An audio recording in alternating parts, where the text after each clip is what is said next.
ಪ್ರೀತಿ ದೇವರ ಪ್ರೀತಿ ನನ್ನ ಯೇಸುವ ತೋರಿದನು.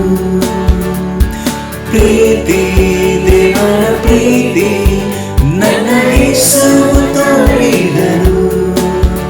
ಎಂತ ಅಮೂಲ್ಯ ದಿವ್ಯ ಪ್ರೀತಿ, ಹಲ್ಲೆಲೂಯಾ ಅಮೂಲ್ಯ ದಿವ್ಯ ಪ್ರೀತಿ.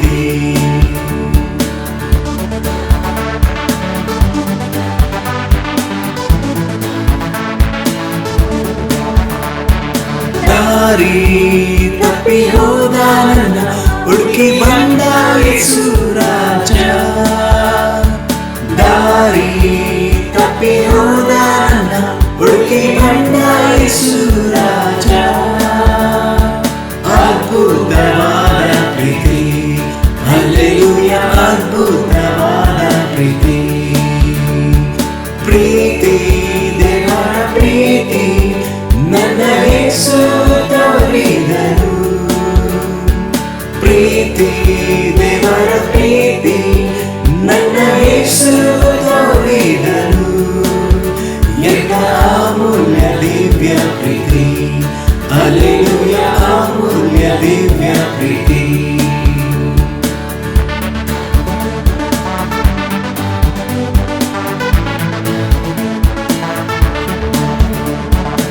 ಇಂಥ ಪಾಪಿಯಾದ ನನ್ನ ಪ್ರೀತಿ ಮಾಡಿ ಬಂದ ಸ್ವಾಮಿ. ಇಂಥ ಪಾಪಿಯಾದ ನನ್ನ ಪ್ರೀತಿ ಮಾಡಿ ಬಂದ ಸ್ವಾಮಿ. ಅಪಾರವಾದ ಪ್ರೀತಿ, ಹಲ್ಲೆಲೂಯಾ ಅಪಾರವಾದ ಪ್ರೀತಿ. ಪ್ರೀತಿ ದೇವರ ಪ್ರೀತಿ ನನ್ನ ಯೇಸು ತೋರಿದನು. ಪ್ರೀತಿ ದೇವರ ಪ್ರೀತಿ ನನ್ನ ಯೇಸು ತೋರಿದನು. ಎಂತ ಅಮೂಲ್ಯ ದಿವ್ಯ ಪ್ರೀತಿ, ಹಲ್ಲೆಲೂಯಾ ಅಮೂಲ್ಯ ದಿವ್ಯ ಪ್ರೀತಿ.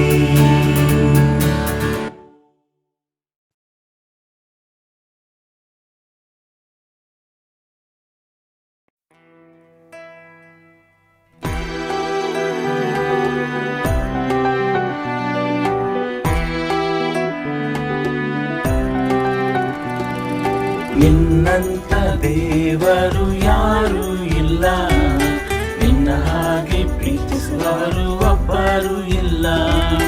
ನಿನ್ನಂತ ದೇವರು ಯಾರು ಇಲ್ಲ, ನಿನ್ನ ಹಾಗೆ ಪ್ರೀತಿಸುವವರು ಒಬ್ಬರು ಇಲ್ಲ.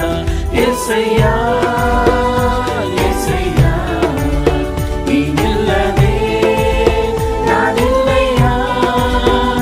యేసయ్య యేసయ్య ನೀನಿಲ್ಲದೆ ನಾನಿಲ್ಲಯ್ಯ. ನಿನ್ನಂತ ದೇವರು ಯಾರು ಇಲ್ಲ, ನಿನ್ನ ಹಾಗೆ ಪ್ರೀತಿಸುವವರು ಒಬ್ಬರು ಇಲ್ಲ. ನಿನ್ನಂತ ದೇವರು ಯಾರು ಇಲ್ಲ, ನಿನ್ನ ಹಾಗೆ ಪ್ರೀತಿಸುವವರು ಒಬ್ಬರು ಇಲ್ಲ.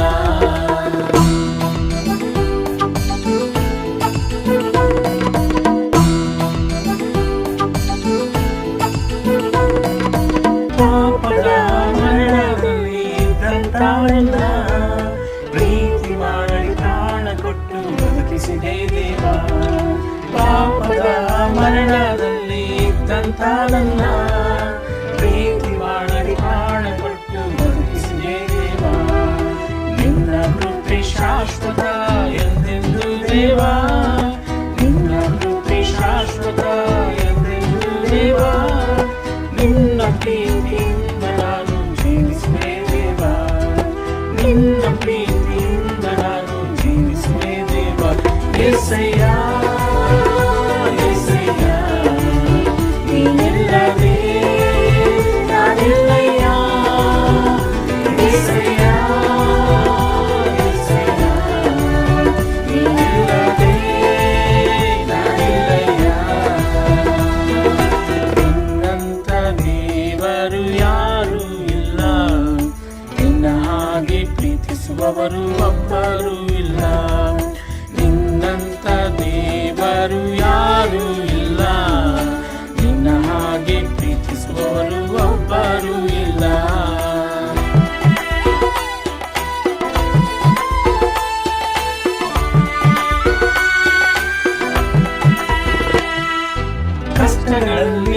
ಕಷ್ಟಗಳಲ್ಲಿ ಜೊತೆಯಾಗಿರುವವನು, ರೋಗಗಳಲ್ಲಿ ಸಂಕಟದಲ್ಲಿ ಬಲವ ಕೊಡುವವನು, ಕಷ್ಟಗಳಲ್ಲಿ ದುಃಖಗಳಲ್ಲಿ ಜೊತೆಯಾಗಿರುವವನು, ರೋಗದಲ್ಲಿ ಸಂಕಟದಲ್ಲಿ ಬಲವ ಕೊಡುವವನು, ಕೊರತೆಗಳನ್ನು ನೀಗಿಸುವವನು ನೀನೇ ಶ್ರೇಯ, ಕೊರತೆಗಳನ್ನು ನೀಗಿಸುವವನು ನೀನೇ ಶ್ರೇಯ, ಸೋಲುಗಳಲ್ಲಿ ಜಯವನ್ನು ಕೊಡುವ ದೇವ ನೀನೆಯ, ಸೋಲುಗಳಲ್ಲಿ ಜಯವನ್ನು ಕೊಡುವ ದೇವ ನೀನೆಯ. యేసయ్య యేసయ్య ನೀ ಇಲ್ಲವೇ ನಾನಿಲ್ಲಯ್ಯ, యేసయ్య యేసయ్య ನೀ ಇಲ್ಲವೇ ನಾನಿಲ್ಲಯ್ಯ. ನನ್ನ ಪ್ರೀತಿಯ ಸಹೋದರ ಸಹೋದರರೇ, ಎಲ್ಲರಿಗೂ ಬೆಳಗಿನ ನಮಸ್ಕಾರಗಳು. ಈ ಒಂದು ವಿಶೇಷವಾದಂಥ ಕನ್ನಡ ಆರಾಧನೆ ಹಾಗೂ ಎಲ್ಲ ಕ್ರೈಸ್ತ ದೇವ ಜನರಿಗೂ ನಾನು ವಿಶೇಷವಾಗಿ ಭಾರತೀಯ ಕ್ರೈಸ್ತ ಸಭೆಯ ಪರವಾಗಿ ಆಹ್ವಾನವನ್ನು ಕೋರುತ್ತೇವೆ. ಖಂಡಿತ ಇವತ್ತಿನ ದಿನಗಳು ತುಂಬ ಕಠಿಣವಾದ ದಿನಗಳಾಗಿದೆ. ಆದರೂ ಸಹ ಇಂಥ ಸಮಯಗಳಲ್ಲಿ ದೇವರು ವಿಶೇಷವಾಗಿ ನಮ್ಮನ್ನು ಕಾಯುತ್ತಾ ಎಲ್ಲ ಕೊರತೆಗಳಲ್ಲಿ ಸಹಾಯಗಳನ್ನು ಮಾಡುತ್ತಾ ಬರ್ತಾ ಇದ್ದಾರೆ. ಅದು ಮಾತ್ರ ಅಲ್ದಿರ ಸಭೆಯು ಕೂಡ ಭಾಳ ಮುಖ್ಯವಾಗಿ ತಿಂಗಳು ಎಲ್ಲ ಜನರಿಗೂ ಸಹಾಯಗಳನ್ನು ಮಾಡಿಕೊಡ್ತಾ ಬರ್ತಾ ಇದೆ. ನಾವು ದೇವರಿಗೂ ಹಾಗೂ ಸಭೆಗೂ ನಾವು ಕೃತಜ್ಞರಾಗಿರೋಣ. ಈ ಒಂದು ಮಧ್ಯದಲ್ಲಿ ದೇವರು ಒಂದು ಮಾತು ಹೇಳ್ತಾರೆ. ಫಿಲಿಪಿಯರು ಬರೆದ ಪುಸ್ತಕ 4ನೇ ಅಧ್ಯಾಯ 19ನೇ ವಚನವನ್ನು ಓದೋಣ. ನನ್ನ ದೇವರು ಕ್ರಿಸ್ತ ಯೇಸುವಿನ ಮೂಲಕ ತನ್ನ ಪ್ರಭಾವದ ಐಶ್ವರ್ಯಕ್ಕೆ ತಕ್ಕ ಹಾಗೆ ನಿಮ್ಮ ಪ್ರತಿಯೊಂದು ಕೊರತೆಗಳನ್ನು ನೀಗಿಸುವನು. ಎಂಥ ಒಂದು ಅದ್ಭುತ ವಾಕ್ಯ ಅಲ್ಲವೇ ಇದು. ತನ್ನ ಕ್ರಿಸ್ತ ಯೇಸುವಿನ ಮೂಲಕ ತನ್ನ ಪ್ರಭಾವದ ಐಶ್ವರ್ಯಕ್ಕೆ ತಕ್ಕ ಹಾಗೆ ನಿಮ್ಮ ಕೊರತೆಗಳನ್ನು ನೀಗಿಸುವನು ಅಂತ ವಾಕ್ಯ ಹೇಳ್ತಾ ಇದೆ. ಖಂಡಿತವಾಗಲೂ ದೇವರಿಗೆ ಗೊತ್ತಿದೆ ನಮ್ಮ ಕೊರತೆಗಳು, ಎಂಥ ಒಂದು ಕೊರತೆಗಳಿದ್ರೂ ಕೂಡ ಈ ಸಮಯಗಳಲ್ಲಿ ಎಂಥ ಒಂದು ಭಯವಿರ್ಬೋದು, ಎಂಥ ಒಂದು ಸಮಸ್ಯೆಗಳಿರ್ಬೋದು, ಕಷ್ಟಗಳಿರ್ಬೋದು, ಅನಾರೋಗ್ಯದಲ್ಲಿರ್ಬೋದು, ಹಣದ ತೊಂದರೆಗಳಿರ್ಬೋದು, ಕುಟುಂಬದ ಸಮಸ್ಯೆಗಳಿರ್ಬೋದು, ಇಲ್ಲ ನಮ್ಮ ವಾತಾವರಣಗಳಲ್ಲಿ ತುಂಬ ಭಯದ ಭೀತಿ ತುಂಬಿಕೊಂಡಿರ್ಬೋದು, ನಾನು ರಸ್ತೆಗೆ ಹೋಗೋದು ಕೂಡ ಹೇಗೆ ಹೋಗಲು ಸಾಧ್ಯ ಅಂತ ಚಿಂತೆಯಲ್ಲಿ ಕೂಡ ಇರ್ಬೋದು. ಆದರೆ ಇಂಥ ಮಧ್ಯದಲ್ಲಿ ದೇವರು ಇವತ್ತು ಹೇಳ್ತಾ ಇದ್ದಾರೆ, ದೇವರು ಯಾವತ್ತೂ ಕೈ ಬಿಡೋದಿಲ್ಲ. ನನ್ನ ಐಶ್ವರ್ಯದ ನನ್ನ ಪ್ರಭಾವದ ಐಶ್ವರ್ಯಕ್ಕೆ ತಕ್ಕ ಹಾಗೆ ನನ್ನ ಮಕ್ಕಳನ್ನು ನಾನು ದಾರಿ ನಡೆಸ್ತೇನೆ, ನೋಡ್ಕೊತೇನೆ ಅನ್ನೋ ವಿಶ್ವಾಸವನ್ನು ಈ ವಾಕ್ಯದ ಮೂಲಕ ಕೊಡ್ತಾ ಇದ್ದಾರೆ. ನನ್ನ ಪ್ರೀತಿಯ ಸಹೋದರಿಯರೇ, ಈ ಒಂದು ಕಠಿಣವಾದ ಸಮಯದಲ್ಲಿ ನೀವು ಬಹಳ ಚಿಂತೆಯಿಂದ ಇದ್ದೀರಾ ಮತ್ತು ಭಯದಿಂದ ಇದ್ದೀರಾ. ಖಂಡಿತ ಭಯ ಪಡಬೇಡಿ. ದೇವರು ನಮ್ಮ ಜೊತೆಯಲ್ಲಿದ್ದಾರೆ, ನಮ್ಮನ್ನು ನಡೆಸುವಂಥವರಾಗಿದ್ದಾರೆ. ಈ ಸಮಯದಲ್ಲಿ ಕೂಡ ನಾವು ಹೆಚ್ಚಿನ ಬಲವನ್ನು ದೇವರಿಂದ ಪಡೆದು ನಮ್ಮ ಕುಟುಂಬಗಳನ್ನು ನಾವು ಸಂತೋಷದ ವಾತಾವರಣವನ್ನು ಸೃಷ್ಟಿ ಮಾಡಿಕೊಂಡು ದೇವರಿಗೆ ಮೆಚ್ಚುವಂಥ ಮಕ್ಕಳಾಗಿ ನಾವು ಜೀವಿಸೋಣ ಸಹೋದರಿಯರೇ. ಇವತ್ತು ದೇವರ ಒಂದು ಸಂದೇಶವನ್ನು ನಾವು ಕೇಳ್ತಾ ಇದ್ದೇವೆ. ಈ ಒಂದು ದೇವರ ಸಂದೇಶವನ್ನು ಕೊಡಲಿದ್ದಾರೆ ದೇವರಾಜರು. ಇವತ್ತು ದೇವರ ವಾಕ್ಯವನ್ನು ಮಾತಾಡಲಿದ್ದಾರೆ. ಅವರು ಖಂಡಿತವಾಗಲೂ ಅವರ ಒಂದು ಶ್ರಮ, ಅವರ ಒಂದು ಸೇವೆಯು ದೇವರಿಗಾಗಿ ಅವರು ಸಂಪೂರ್ಣವಾಗಿ ಒಪ್ಪಿಸಿಕೊಟ್ಟಿದ್ದಾರೆ. ಹಲವಾರು ಕಡೆ ಹೋಗಿ ದೇವರ ವಾಕ್ಯವನ್ನು ಸಾರಿದ್ದಾರೆ. ದೇವರ ವಾಕ್ಯದಲ್ಲೂ ಕೂಡ ಅವರು ಪ್ರವೀಣರಾಗಿದ್ದಾರೆ. ನಾವು ದೇವರ ವಾಕ್ಯದ ಕಡೆ ನಾವು ಗಮನವನ್ನು ಕೊಡೋಣ. ದೇವರೇ, ಈ ಬೆಳಗಿನ ಸಮಯಕ್ಕಾಗಿ ನಿಮಗೆ ಸ್ತೋತ್ರವಾಗಲಿ ತಂದೆ. ನಮ್ಮೆಲ್ಲರನ್ನು ಕರ್ತನೆ, ನೀವು ಈ ಒಂದು ಫೋನಿನ ಮುಖಾಂತರ ಒಟ್ಟುಗೂಡಿಸಿ ನಿಮ್ಮನ್ನು ಆರಾಧಿಸಲು ಕೊಟ್ಟಂಥ ಕೃಪೆಗಾಗಿ ನಿಮಗೆ ಸ್ತೋತ್ರ ಸ್ವಾಮಿ. ಹೌದು ಕರ್ತನೆ, ಈ ಪ್ರಪಂಚದಲ್ಲಿ ಏನೇ ಅಳಿದು ಹೋದರೂ ನಿಮ್ಮ ವಾಕ್ಯಗಳು ಅಳಿದು ಹೋಗುವುದಿಲ್ಲ ಸ್ವಾಮಿ. ಅದು ನೆರವೇರ್ತಾ ಇದೆ, ಅದಕ್ಕಾಗಿ ಸ್ತೋತ್ರ ಕರ್ತನೆ. ಈಗಿನ ಸಮಯದಲ್ಲಿ ನಾವು ಮುಖಾಮುಖಿಯಾಗಿ ಒಬ್ಬರಿಗೊಬ್ಬರು ಸೇರದೇ ಇದ್ದರೂ ಈ ಒಂದು ಫೋನಿನ ಮುಖಾಂತರ ಅದ್ಭುತವಾಗಿ ನಿಮ್ಮ ವಾಕ್ಯವನ್ನು ಪ್ರಚಾರ ಪಡಿಸ್ತಾ ಇದ್ದೀರಾ ಸ್ವಾಮಿ. ಅದಕ್ಕಾಗಿ ನಿಮಗೆ ಸ್ತೋತ್ರ ದೇವರೇ. ಇವತ್ತಿನ ಒಂದು ಸಂದೇಶವನ್ನು ನಾವು ಕೇಳಿ ಅದರಿಂದ ಅನೇಕ ವಿಷಯಗಳನ್ನು ಕಲಿತುಕೊಂಡು ಅದರಲ್ಲಿ ಬದಲಾವಣೆ ಹೊಂದಿ ನಾವು ನಡೆಯಲು ಸ್ವಾಮಿ ನಮಗೆ ಮತ್ತಷ್ಟು ಸಹಾಯ ಮಾಡಿ ಅಂತ ಬೇಡಿಕೊಳ್ಳುತ್ತಾ ಎಲ್ಲವನ್ನು ಯೇಸುವಿನ ಮುಖಾಂತರ ಬೇಡಿ ಹೊಂದಿದ್ದೇನೆ ತಂದೆಯೇ, ಆಮೇನ್.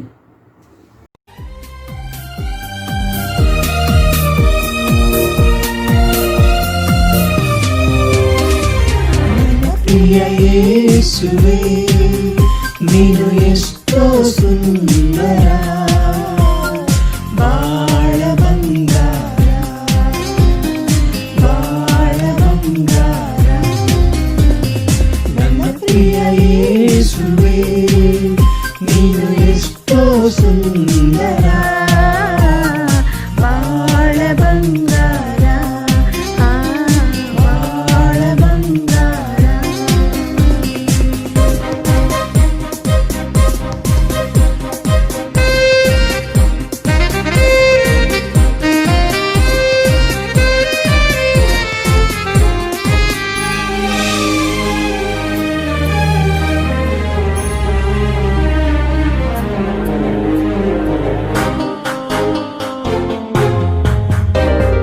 ಹಸಿರಾದ ಹುಲ್ಲಿನ ಕಾವಲಲ್ಲಿ ಹಸಿರಾದ ಹುಲ್ಲಿನ ಕಾವಲಲ್ಲಿ ಅನುದಿನವೂ ನನ್ನ ನಡೆಸುವೆನೆ ಅನುದಿನವೂ ನನ್ನ ನಡೆಸುವೆನೆ ನೀನಿರುವೆ ನನಗೆ ಭಯವೇ ಇಲ್ಲ ನೀನಿರುವೆ ನನಗೆ ಸೋಲಿಲ್ಲ ನೀನಿರುವೆ ನನಗೆ ಭಯವೇ ಇಲ್ಲ ನೀನಿರುವೆ ನನಗೆ ಸೋಲಿಲ್ಲ ನನ್ನ ಪ್ರಿಯ ಯೇಸುವೇ ನೀನು ಎಷ್ಟೋ ಸುಂದರ ಬಾಳ ಬಂಗಾರ ಬಾಳ ಬಂಗಾರ.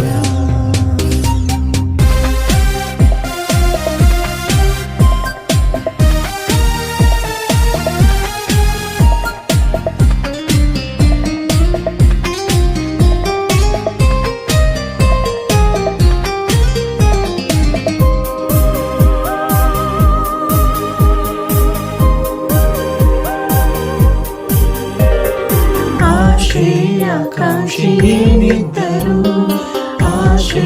ಆಕಾಂಕ್ಷೆ ಏನಿದ್ದರು ಅನುಗ್ರಹಿಸುವೆ ನೀ ಆನಂದದಿ ಅನುಗ್ರಹಿಸುವೆ ನೀ ಆನಂದದಿ ನೀನಿರುವೆ ನನಗೆ ಭಯವೇ ಇಲ್ಲ ನೀನಿರುವೆ ನನಗೆ ಸೋಲಿಲ್ಲ ನೀನಿರುವೆ ನನಗೆ ಭಯವೇ ಇಲ್ಲ ನೀನಿರುವೆ ನನಗೆ ಸೋಲಿಲ್ಲ ನನ್ನ ಪ್ರಿಯ ಯೇಸುವೇ ನೀನು ಎಷ್ಟೋ ಸುಂದರ ಬಾಳ ಬಂಗಾರ ಬಾಳ ಬಂಗಾರ ಬಾಳ ಬಂಗಾರ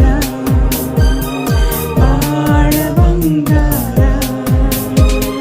ಬಾಳ ಬಂಗಾರ ಬಾಳ ಬಂಗಾರ.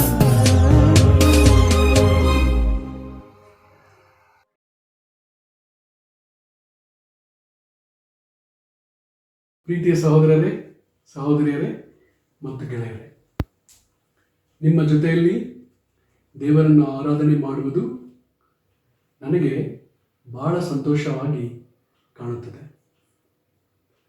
ಖಂಡಿತವಾಗಲೂ ದೇವರು ನಮ್ಮನ್ನೆಲ್ಲರನ್ನು ಕೂಡ ಬಹಳವಾಗಿ ಪ್ರೀತಿಸ್ತಾರೆ ಅಂತ ನಮಗೆ ಗೊತ್ತಿದೆ. ಆದರೂ ಅನೇಕ ಸಮಯದಲ್ಲಿ ನಮಗೆ ಕಷ್ಟಗಳು ಬರುವಾಗ, ತೊಂದರೆಗಳು ಬರುವಾಗ, ಸಮಸ್ಯೆಗಳು ನಾವು ಎದುರಿಸುವಾಗ ಬಹಳ ಸಮಯದಲ್ಲಿ ನಮಗೆ ಗೊಂದಲಗಳು ಪ್ರಾರಂಭವಾಗುತ್ತೆ, ಸಂದೇಹಗಳು ಪ್ರಾರಂಭವಾಗುತ್ತದೆ, ಅನೇಕ ಪ್ರಶ್ನೆಗಳು ನಮ್ಮನ್ನು ಕಾಡುತ್ತದೆ.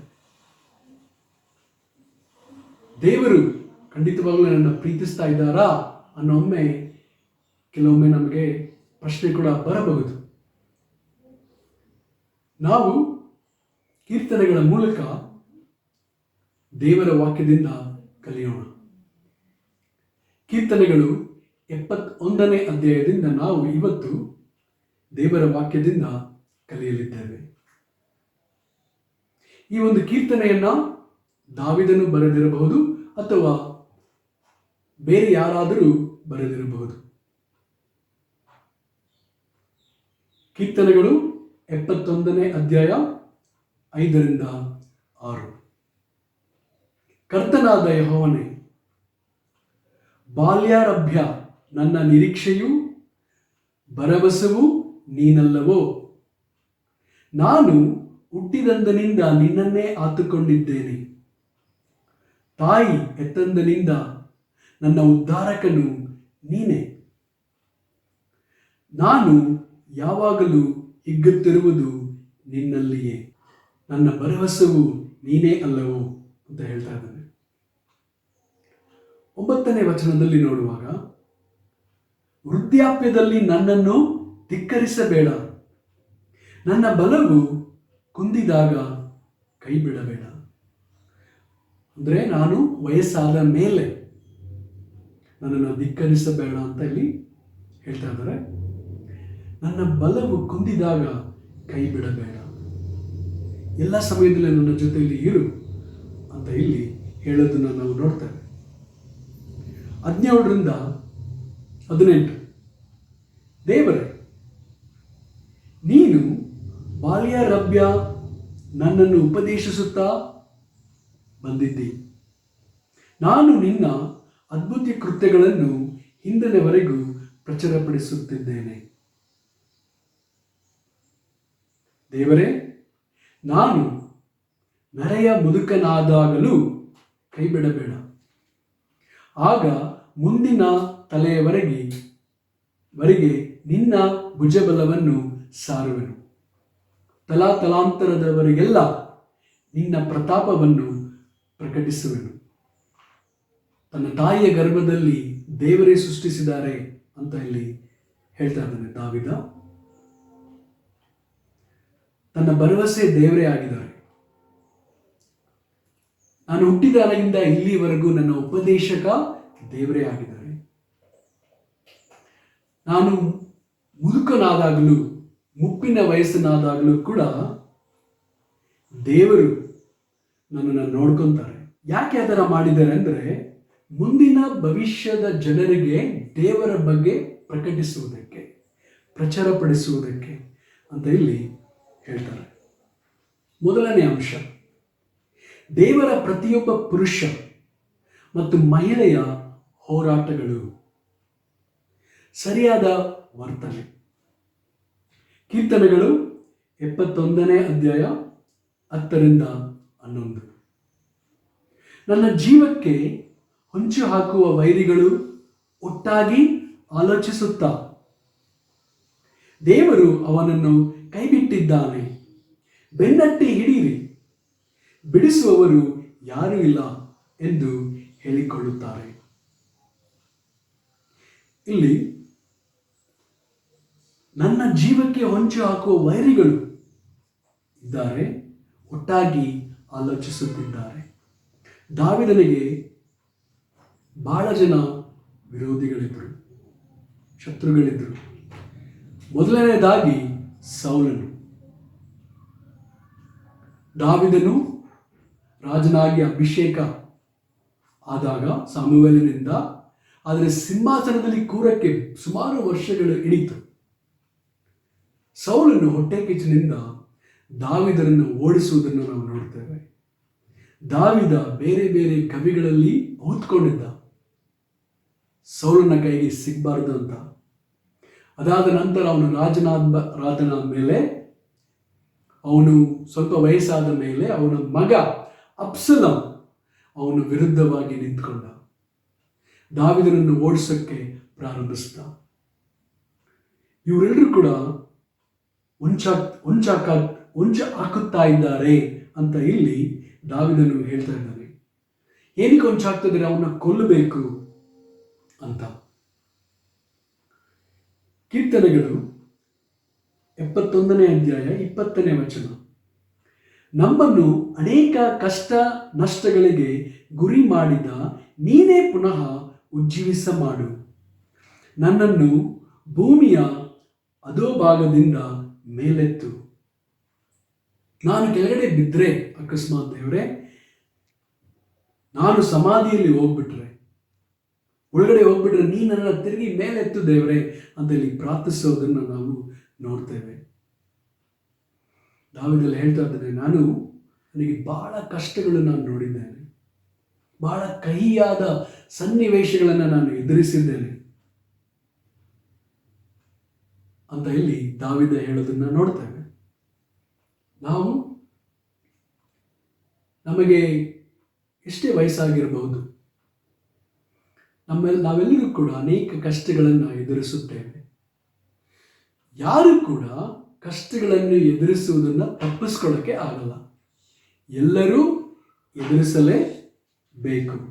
ಅದು ಬಹಳ ಕಷ್ಟವಾಗಿರುತ್ತೆ, ಕೆಲವೊಮ್ಮೆ ಕಹಿಯಾಗಿ ಕೂಡ ಇರುತ್ತದೆ. ಕೀರ್ತನೆಗಳು 71ನೇ ಅಧ್ಯಾಯ 4ನೇ ವಚನ. ದೇವರೇ, ನನ್ನನ್ನು ಮನುಷ್ಯನ ಕೈಯಿಂದಲೂ ಅನ್ಯಾಯ ಬಲಾತ್ಕಾರಿಯ ವಶದಿಂದಲೂ ತಪ್ಪಿಸು. ಬಹಳ ಜನ ಇಲ್ಲಿ ಕೆಡುಕರನ್ನು ನಾವು ನೋಡ್ತೇವೆ. ಅವ್ರ ಕೈಯಿಂದ ದಾವಿದ ಹೇಳ್ತಾನೆ, ನನ್ನನ್ನು ತಪ್ಪಿಸು ದೇವರೇ. ಅವರು ನನ್ನನ್ನು ಜೀವವನ್ನ ತೆಗಿಬೇಕು ಅಂತ ಕಾಯ್ತವ್ರೆ, ಕ್ರೂರಿಗಳಾಗಿದ್ದಾರೆ ಅಂತ ಇಲ್ಲಿ ಹೇಳ್ತಾ ಇದ್ದಾನೆ. ಕೆಲವೊಮ್ಮೆ ನಮಗೂ ಆ ಥರ ಅನ್ನಿಸ್ತದೆ ಅಲ್ವಾ? ಕೆಲವೊಮ್ಮೆ ನಾವು ಅನೇಕ ಕಷ್ಟಗಳಿಗೆ ಒಳಗಾಗುವಾಗ ಅದರಿಂದ ಓಡೋಗ್ಬೇಕು, ಅದರಿಂದ ತಪ್ಪಿಸ್ಕೋಬೇಕು ಅಂತ ನಾವು ಬಯಸ್ತೇವೆ. ಆದರೆ ಇಲ್ಲಿ ನಾವು ವಿಶ್ವಾಸದಿಂದ, ಸಹನೆಯಿಂದ ನಾವು ಕಾಯಬೇಕಾಗಿದೆ ಮತ್ತು ಎದುರಿಸಬೇಕಾಗಿದೆ. ಎರಡನೇ ಅಂಶ, ದೇವರ ಪ್ರತಿಯೊಬ್ಬ ಪುರುಷ ಮತ್ತು ಮಹಿಳೆಯ ಪ್ರಾರ್ಥನೆಗಳು ಮತ್ತು ಮನವಿಗಳು, ಸರಿಯಾದ ಪ್ರಾರ್ಥನೆಯನ್ನು ನಾವು ಮಾಡಬೇಕಾಗಿದೆ. ಕೀರ್ತನೆಗಳು 71ನೇ ಅಧ್ಯಾಯ 1ರಿಂದ 4. ಯೆಹೋವನೇ, ನಿನ್ನ ಮೊರೆ ಹೊಕ್ಕಿದ್ದೇನೆ, ಎಂದಿಗೂ ಆಶಾಭಂಗ ಪಡಿಸಬೇಡ. ನೀತಿ ಸ್ಥಾಪಕನಾದ ನೀನು ನನ್ನನ್ನು ಬಿಡಿಸಿ ಪಾರು ಮಾಡು. ನನ್ನ ಪ್ರಾರ್ಥನೆಗೆ ಕಿವಿಗೊಟ್ಟು ಉದ್ಧರಿಸು. ನಾನು ಯಾವಾಗಲೂ ಮೊರೆ ಹೋಗುವ ಆಶ್ರಯಗಿರಿಯಾಗಿರು. ನನ್ನ ರಕ್ಷಣೆಗೋಸ್ಕರ ಆಜ್ಞಾಪಿಸಿದ್ದೀಯಲ್ಲವೇ? ನೀನೇ ನನ್ನ ಬಂಡೆಯೂ ಕೋಟೆಯೂ ಆಗಿದ್ದೀಯಲ್ಲ. ದೇವರೇ, ನನ್ನನ್ನು ದುಷ್ಟನ ಕೈಯಿಂದಲೂ ಅನ್ಯಾಯ ಬಲಾತ್ಕಾರಿಯ ವಶದಿಂದಲೂ ತಪ್ಪಿಸು. ಕೀರ್ತನೆಗಳು 71ನೇ ಅಧ್ಯಾಯ 9ನೇ ವಚನ. ವೃದ್ಧಾಪ್ಯದಲ್ಲಿ ನನ್ನನ್ನು ಧಿಕ್ಕರಿಸಬೇಡ, ನನ್ನ ಬಲವು ಕುಂದಿದಾಗ ಕೈ ಬಿಡಬೇಡ. ಇಲ್ಲಿ ದಾವೀದನು ಪ್ರಾರ್ಥಿಸೋದನ್ನು ನಾವು ನೋಡ್ತೇವೆ. ಏನು ಪ್ರಾರ್ಥಿಸ್ತಾ ಇದ್ದಾನೆ? ದೇವರೇ, ಎಂದಿಗೂ ಆಶಾಭಂಗ ಪಡಿಸಬೇಡ. ಜನರು ನನ್ನನ್ನು ನೋಡಿ ನಗುವಂತೆ ಮಾಡಬೇಡ ದೇವರೇ, ನನಗೆ ಸಹಾಯ ಮಾಡು. ನೀತಿ ಸ್ಥಾಪಕನಾದ ನೀನು ನನ್ನನ್ನು ಬಿಡಿಸಿ ಪಾರು ಮಾಡು. ನನ್ನ ಪ್ರಾರ್ಥನೆಗೆ ಕಿವಿಗೊಟ್ಟು ನನ್ನನ್ನು ಉದ್ಧರಿಸು. ನನಗೆ ಆಶ್ರಯಗಿರಿಯಾಗಿರು, ನನಗೆ ರಕ್ಷಣೆ ಮಾಡು. ನೀನೇ ನನಗೆ ಬಂಡೆ ಕೋಟೆ ಆಗಿದ್ದೀಯಲ್ಲ. ನಿನ್ನ ಕೃಪೆ ನನಗೆ ಇರಲಿ ದೇವರೇ. ನಾನು ಅನೇಕ ಪಾರುಗಳಿಂದ ತಪ್ಪಿಸಕ್ಕೆ ಸಹಾಯ ಮಾಡು. ನನ್ನ ವಯಸ್ಸಾದ್ಮೇಲೆ ಕೂಡ ನನ್ನನ್ನು ಧಿಕ್ಕರಿಸಬೇಡ. ನನಗೆ ವಯಸ್ಸಾದ್ಮೇಲೆ ಬಲ ಕುಂದೋಗುತ್ತೆ, ಆ ಸಮಯದಲ್ಲಿ ನನ್ನ ಕೈ ಬಿಡಬೇಡ. ಈ ರೀತಿಯಾದ ಒಂದು ಪ್ರಾರ್ಥನೆ ದಾವೀದನು ಮಾಡುವುದನ್ನು ನಾವು ನೋಡುತ್ತೇವೆ. ಕೀರ್ತನೆಗಳು 71ನೇ ಅಧ್ಯಾಯ 12ರಿಂದ 13. ದೇವರೇ, ದೂರವಾಗಿರಬೇಡ. ನನ್ನ ದೇವರೇ, ಬೇಗ ಸಹಾಯ ಮಾಡು. ನನ್ನ ಪ್ರಾಣಕ್ಕೆ ಕಂಟಕರಾದವರು ಆಶಾಭಂಗಪಟ್ಟು ನಾಶವಾಗಲಿ. ನನಗೆ ಕೇಡು ಬಗೆಯುವವರನ್ನು ನಿಂದಾಪಮಾನಗಳು ಕವಿಯಲಿ. ದೇವರೇ, 18ನೇ ವಚನ. ನಾನು ನರೆಯ ಮುದುಕನಾದಾಗಲೂ ಕೈ ಬಿಡಬೇಡ. ಆಗ ಮುಂದಿನ ತಲೆಯವರೆಗೆ ನಿನ್ನ ಭುಜಬಲವನ್ನು ಸಾರುವೆನು. ತಲಾಂತರದವರಿಗೆಲ್ಲ ನಿನ್ನ ಪ್ರತಾಪವನ್ನು ಪ್ರಕಟಿಸುವೆನು. ಇಲ್ಲಿ ದಾವೀದನು ಹೇಳ್ತಾ ಇದ್ದಾನೆ, ದೇವರೇ, ನನಗೆ ನೀನು ದೂರವಾಗಿರಬೇಡ. ನನ್ನ ದೇವರೇ, ನನಗೆ ಸಹಾಯ ಮಾಡು. ಕೆಲವೊಮ್ಮೆ ನಮ್ಗೆ ಅನ್ನಿಸುತ್ತೆ ಅಲ್ವಾ, ಅನೇಕ ಸಮಸ್ಯೆಗಳನ್ನು ನಾವು ಎದುರಿಸುವಾಗ, ಕೆಲವೊಮ್ಮೆ ನಮಗೆ ಬಹಳ ಹತ್ತಿರವಾಗಿರೋರು ರೋಗಕ್ಕೆ ತುತ್ತಾಗುವಾಗ ಅಥವಾ ಸಾವನ್ನಪ್ಪುವಾಗ ನಮಗೆ ನೋವಾಗುತ್ತದೆ, ದುಃಖವಾಗುತ್ತದೆ, ಕಷ್ಟವಾಗುತ್ತದೆ. ಅವಾಗ ನಮಗೆ ಅನ್ನಿಸುತ್ತದೆ, ದೇವರು ನನಗೆ ಹತ್ತಿರವಾಗಿದ್ದಾರಾ, ಬಹಳ ದೂರ ಹೋಗ್ಬಿಟ್ಟಿದ್ದಾರಾ? ಇಲ್ಲಿ ದಾವೀದನು ಹೇಳ್ತಾ ಇದ್ದಾನೆ, ದೇವರನ್ನು ದೂರ ಹೋಗಬೇಡ, ನನಗೆ ಹತ್ತಿರವಾಗಿರು, ನಿನ್ನ ಸಹಾಯ ನನಗೆ ಬೇಕು ಅಂತ ಹೇಳಿ ಹೇಳ್ತಾ ಇದ್ದಾನೆ. ದೇವರೇ, ನನ್ನ ಶತ್ರುಗಳು ಅವ್ರು ಏನೆಲ್ಲ ಮಾಡ್ತಾ ಇದ್ದಾರೆ ಅವ್ರನ್ನ ನೀನು ನೋಡ್ಕೊ, ಅವ್ರ ಹತ್ರ ನೀನು ಡೀಲ್ ಮಾಡ್ಕೋ ದೇವರೇ. ನನ್ನನ್ನು ಯಾವತ್ತೂ ನೀನು ಕೈ ಬಿಡಬೇಡ ದೇವರೇ ಅಂತೇಳಿ ದಾವೀದ ಪ್ರಾರ್ಥಿಸ್ತಾನೆ. ನಿನ್ನ ಭುಜಬಲವನ್ನು ಸಾರುವೆನು, ತಲಾಂತರದವರಿಗೆಲ್ಲ ನಿನ್ನ ಪ್ರತಾಪವನ್ನು ಪ್ರಕಟಿಸುವೆನು. ಅಂದ್ರೆ ದಾವೀದ ಹೇಳ್ತಾನೆ, ನಾನು ಬಹಳ ಜನ ಮುಂದೆ ಬರುವಂತ ಅನೇಕ ಸಂತತಿಯ ಜನರಿಗೆ ನಾನು ನಿನ್ನ ಬಗ್ಗೆ ಹೇಳ್ಕೊಡ್ಬೇಕು, ಅದಕ್ಕೆ ನೀನು ಸಹಾಯ ಮಾಡು ದೇವರೇ ಅಂತ ಹೇಳಿ ಹೇಳ್ತಾನೆ. ನಾವು ಕೂಡ ಉದಾಹರಣೆಯಾಗಿರಬೇಕಾಗಿದೆ ನಮ್ಮ ಪ್ರಾರ್ಥನೆಯ ಜೀವನದಲ್ಲಿ, ಮತ್ತು ನಾವು ದೇವರ ಸಂದೇಶವನ್ನು ಬೇರೆ ಸಂತತಿಯವರಿಗೆ ಸಾರಬೇಕಾಗಿದೆ. ಮೂರನೇ ಅಂಶ, ದೇವರ ಪ್ರತಿಯೊಬ್ಬ ಪುರುಷ ಮತ್ತು ಮಹಿಳೆಯ ನಂಬಿಕೆಗಳು. ನಮಗೆ ಸರಿಯಾದ ನಂಬಿಕೆ ಇರಬೇಕಾಗಿದೆ. ಕೀರ್ತನೆಗಳು 71ನೇ ಅಧ್ಯಾಯ 19ನೇ ವಚನ. ದೇವರೇ, ನಿನ್ನ ನೀತಿಯು ಆಕಾಶವನ್ನು ನಿಲುಕುವಷ್ಟು ಮಹೋನ್ನತವಾಗಿದೆ.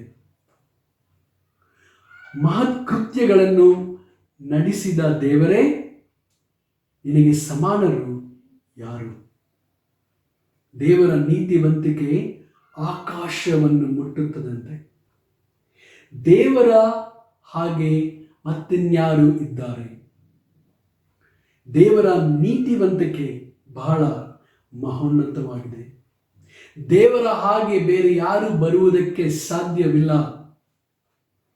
ದೇವರಿಗಾಗಲೇ ಅನೇಕ ಮಹತ್ ಕಾರ್ಯಗಳನ್ನು ನಮ್ಮ ಜೀವನದಲ್ಲಿ ಮಾಡಿದ್ದಾರೆ.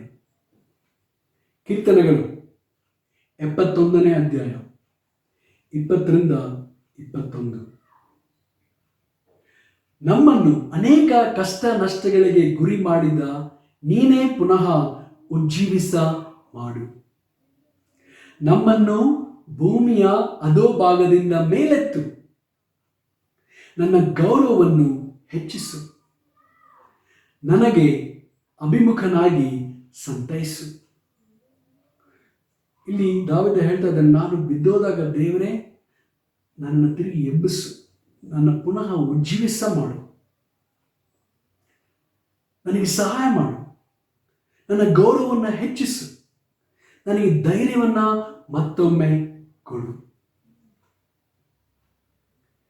ಖಂಡಿತವಾಗಲೂ ದೇವರೇ ನಮಗೆ ಸಹಾಯಕ. ನಾವು ಎಷ್ಟೇ ಕೆಳಗಡೆ ಬಿದ್ದಿದ್ದರೂ ಸಹ ನಮ್ಮನ್ನು ಮೇಲಕ್ಕೆ ಎತ್ತಬಲ್ಲವರು ಅವರು ಮಾತ್ರನೇ. ಅದಕ್ಕೆ ನಾವು ಅವರನ್ನು ಆತುಕೊಳ್ಳಬೇಕಾಗಿದೆ.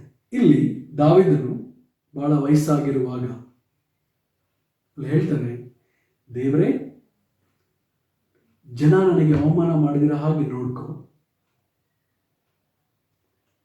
ನನ್ನ ಗೌರವವನ್ನು ಹೆಚ್ಚಿಸು, ನನಗೆ ಅಭಿಮುಖನಾಗಿ ಸಂತೈಸು. ಇಲ್ಲಿ ಮತ್ತೊಮ್ಮೆ ನಾನು ವಯಸ್ಸಾದ ಮೇಲೆ ಯಾವಾಗಲೂ ನನ್ನ ಜೊತೆಯಲ್ಲೇ ಇರು ದೇವರೇ, ನಾನು ಯಾವಾಗಲೂ ನಿನ್ನ ಕಡೆ ತಿರ್ಕೊಳ್ಳೋಕ್ಕೆ ನನಗೆ ಸಹಾಯ ಮಾಡು. ಖಂಡಿತವಾಗ್ಲೂ ನಮ್ಮ ಜೀವನದಲ್ಲಿ ಎಷ್ಟೇ ಕಷ್ಟ ಬರುವಾಗ ನಾವು ದೇವರ ಮೇಲೆ ಭರವಸೆ ಇಟ್ಟಾಗ ದೇವರು ನಮಗೆ ಸಹಾಯ ಮಾಡ್ತಾರೆ ಅದರಿಂದ ಹೊರಗಡೆ ಬರೋಕ್ಕೆ. 1 ಕೊರಿಂಥದವರು 10ನೇ ಅಧ್ಯಾಯ 13ನೇ ವಚನ ನನಗೆ ಬಹಳ ಸಂತೋಷವನ್ನು ಕೊಡುತ್ತದೆ. ಆ ವಚನದಲ್ಲಿ ಏನು ಹೇಳುತ್ತೆ ಅಂದರೆ, ದೇವರು ಒಂದು ಎಲ್ಲೆಯನ್ನು ಹಾಕಿದ್ದಾರೆ ಸೈತಾನನಿಗೆ. ಆ ಗಡಿ ದಾಟಕ್ಕಾಗಲ್ಲ. ಸೈತಾನನು ನಮಗೆ ಎಷ್ಟು ಸಹಿಸ್ಕೊಳ್ಳೋಕೆ ಸಾಧ್ಯನೋ ಅಷ್ಟು ಮಾತ್ರನೇ ದೇವರು ಶೋಧನೆ ಮಾಡಕ್ಕೆ ಬಿಡ್ತಾರೆ. ಅದಕ್ಕಿಂತ ಹೆಚ್ಚಾಗಿ ಶೋಧನೆ ಮಾಡಕ್ಕೆ ಬಿಡಲ್ಲ. ಮತ್ತು ಇನ್ನೊಂದು ವಾಗ್ದಾನ ದೇವರಲ್ಲಿ ಕೊಡ್ತಾರೆ, ಶೋಧನೆ ಬರುವ ಸಮಯದಲ್ಲಿ ಹೊರಗಡೆ ನೀನು ಹೇಗೆ ಬರಬೇಕೆಂದು ದಾರಿ ಕೂಡ ನಾನು ನಿನ್ನ ತೋರಿಸ್ತೀನಿ ಅಂತ ದೇವರು ವಾಗ್ದಾನ ಮಾಡೋದನ್ನು ನಾವು ನೋಡ್ತೇವೆ. ಎಷ್ಟೊಂದು ಒಳ್ಳೆ ದೇವರು. ಆ ವಾಗ್ದಾನದ ಮೇಲೆ ನಾವು ನಂಬಿಕೆ ಇಡಬೇಕು. ಯಾಕಂದರೆ ನಮಗೆ ಸಹಿಸಲಾರದಷ್ಟು ಶೋಧನೆ ಆಗಲಿಕ್ಕೆ ದೇವರು ಬಿಡುಗೊಡಲ್ಲ, ಮತ್ತು ಅದರಿಂದ ಹೊರಗೆ ಬರಕ್ಕೆ ಕೂಡ ದೇವರು ನಮಗೆ ಸಹಾಯ ಮಾಡುವಂತರಾಗಿದ್ದಾರೆ. ಅದಕ್ಕೆ ದೇವರು ಉನ್ನತರು, ಒಳ್ಳೆಯವರು. ಎಂಥ ಪರಿಸ್ಥಿತಿಯಲ್ಲಿ ನಾವು ಇದ್ದರೂ, ಎಷ್ಟೇ ಕಷ್ಟದಲ್ಲಿದ್ದರೂ, ಎಷ್ಟೇ ಕೆಳಗಡೆ ನಾವು ಹೋಗಿದ್ದರೂ ದೇವರ ಮೇಲೆ ನಾವು ಭರವಸೆ ಇಡಬೇಕು. ದೇವರನ್ನು ಆತುಕೊಳ್ಳಬೇಕು. ದೇವರು ನನಗೆ ಖಂಡಿತವಾಗಲೂ ಸಹಾಯ ಮಾಡ್ತಾರೆ ಅನ್ನೋ ಒಂದು ಭರವಸೆ ನಮಗೆ ಇರಬೇಕು, ನಂಬಿಕೆ ಇರಬೇಕು, ವಿಶ್ವಾಸ ಇರಬೇಕು. ಖಂಡಿತ ದೇವರು ನೆರವೇರಿಸ್ತಾರೆ, ನಮಗೆ ಸಹಾಯ ಮಾಡುತ್ತಾರೆ. ನಮಗೆ ಅನೇಕ ಬಿರುಗಾಳಿಗಳು ಬರುವಾಗ ಹಿಂದಿನ ಜೀವನ ದೇವರು ಏನೆಲ್ಲ ಅದ್ಭುತಗಳು ಮಾಡಿದರು ಅಂತ ನಾವು ಜ್ಞಾಪಕದಲ್ಲಿ ಇಟ್ಟುಕೊಳ್ಳಬೇಕಾಗಿದೆ. ಇವತ್ತಿನ ಬಿರುಗಾಳಿ ನಮಗೆ ಹಿಂದೆ ನಡೆದ ಅನೇಕ ಪವಾಡಗಳು ಅಂದರೆ ಅದ್ಭುತಗಳು ನೆನಪಾಗಲಿ. ದೇವರು ಹಿಂದೆ ಮಾಡಿದ್ದನ್ನು ಇವತ್ತು ಕೂಡ ಮಾಡಲು ಶಕ್ತರಾಗಿದ್ದಾರೆ. ದೇವರು ನನ್ನನ್ನು ಸೋಲಲು ಬಿಡುವುದಿಲ್ಲ. ಖಂಡಿತವಾಗ್ಲೂ ಯೇಸು ಕ್ರಿಸ್ತು ಯಾವತ್ತೂ ನಮ್ಮನ್ನು ಸೋಲಿಸುವುದಿಲ್ಲ. ನಾನು ಯೇಸು ಕ್ರಿಸ್ತುವನ್ನು ಸೋಲಿಸಿದ್ದೇನೆ ಕೆಲವೊಮ್ಮೆ, ಆದರೆ ಯೇಸು ಕ್ರಿಸ್ತು ನನ್ನನ್ನು ಎಂದಿಗೂ ಸೋಲುವುದಕ್ಕೆ ಬಿಡುವುದಿಲ್ಲ. ಕೀರ್ತನೆಗಳು 71:1 ಯೆಹೋವನೇ ನಿನ್ನ ಮೊರೆ ಹೊಕ್ಕಿದ್ದೇನೆ, ಎಂದಿಗೂ ಆಶಾಭಂಗ ಪಡಿಸಬೇಡ. 1 ನನಗೆ ಕಷ್ಟವಾಗುವಾಗಲೂ ದೇವರೇ ನಾನು ಗಟ್ಟಿಯಾಗಿ ನಿಂತ್ಕೋತೇನೆ, ಯಾಕಂದರೆ ನೀನು ನನಗೆ ಬಂಡೆಯಾಗಿದ್ದೀಯ. ನೀನು ಬಂಡೆಯಾಗಿದ್ದರೆ ನಾನು ಕದಲುವುದಿಲ್ಲ. ನೀನೇ ನನಗೆ ರಕ್ಷಣೆಯಾಗಿದ್ದೀಯಾ ಅಂತಲ್ಲಿ ದಾವೀದನು ಹೇಳುವುದನ್ನು ನಾವು ನೋಡ್ತೇವೆ. 4ನೇ ಅಂಶಕ್ಕೆ ನಾವು ಬರೋಣ. 4ನೇ ಅಂಶ, ದೇವರ ಪ್ರತಿಯೊಬ್ಬ ಪುರುಷ ಮತ್ತು ಮಹಿಳೆಯ ಸಂಕಲ್ಪ. ಸರಿಯಾದ ಸಂಕಲ್ಪವನ್ನು ನಾವು ಇಟ್ಟುಕೊಳ್ಳಬೇಕಾಗಿದೆ. ಕೀರ್ತನೆಗಳು 71:7-8 ಅನೇಕರು ನನ್ನ ದುಸ್ಥಿತಿಗೆ ಬೆರಗಾಗುತ್ತಾರೆ, ಆದರೂ ನೀನು ನನಗೆ ಬಲವಾದ ಆಶ್ರಯ ಸ್ಥಾನವಾಗಿರುತ್ತಿ. ನನ್ನ ಬಾಯಲ್ಲಿ ನಿನ್ನ ಸ್ತೋತ್ರವಲ್ಲದೆ ಮತ್ತೊಂದಿಲ್ಲ. ದಿನವೆಲ್ಲ ನಿನ್ನ ಘನತೆಯನ್ನು ವರ್ಣಿಸುತ್ತಿರುವೆನು. ಅನೇಕರು ದುಸ್ಥಿತಿಗೆ ಬೆರಗಾಗುತ್ತಾರೆ, ಆದರೆ ದೇವರೇ ಇವತ್ತು ನಾವು ನೋಡ್ತೇವೆ ಎಷ್ಟೊಂದು ಜನ ದುಸ್ಥಿತಿಗೆ ಬೆರಗಾಗಿದ್ದಾರೆ. ಕೊರೋನಾ ವೈರಸ್ ಬಹಳ ದೂರದಲ್ಲಿ ಇರೋದನ್ನು ನಾವು ನೋಡ್ತಾ ಇದ್ವಿ, ಇಷ್ಟು ತಿಂಗಳುಗಳು, ಇಷ್ಟು ದಿನಗಳು. ಆದರೆ ಈಗ ಹತ್ರ ಬರೋದನ್ನು ನಾವು ನೋಡ್ತಾ ಇದ್ದೇವೆ. ಕೆಲವು ನಮ್ಮ ಕುಟುಂಬಸ್ಥರಿಗೆ, ನಮ್ಮ ಸ್ನೇಹಿತರಿಗೆ ಪಾಸಿಟಿವ್ ಬಂದಿದೆ. ಕೆಲವರು ನಮ್ಮ ಸ್ನೇಹಿತರ ಸಂಬಂಧಿಕರು ಅಥವಾ ತಂದೆ ತಾಯಿಗಳು ಜೀವವನ್ನು ಕಳ್ಕೊಂಡಿರೋದನ್ನು ನಾವು ಕೇಳಿಸ್ಕೊಂಡಿದ್ದೇವೆ. ಇಷ್ಟೊಂದು ಜನ ಈಗಾಗಲೇ ಬೆರಗಾಗಿದ್ದಾರೆ. ಆದರೆ ಇಲ್ಲಿ ದಾವೀದ ಹೇಳ್ತಾನೆ, ನೀನು ನನಗೆ ಬಲವಾದ ಆಶ್ರಯ ಸ್ಥಾನವಾಗಿರುತ್ತೆ. ನಾವು ದೇವರನ್ನು ಗಟ್ಟಿಯಾಗಿ ಇಟ್ಕೋಬೇಕಾಗುತ್ತೆ. ದೇವರು ನಮಗೆ ಬಲವಾದ ಆಶ್ರಯ ಸ್ಥಾನ.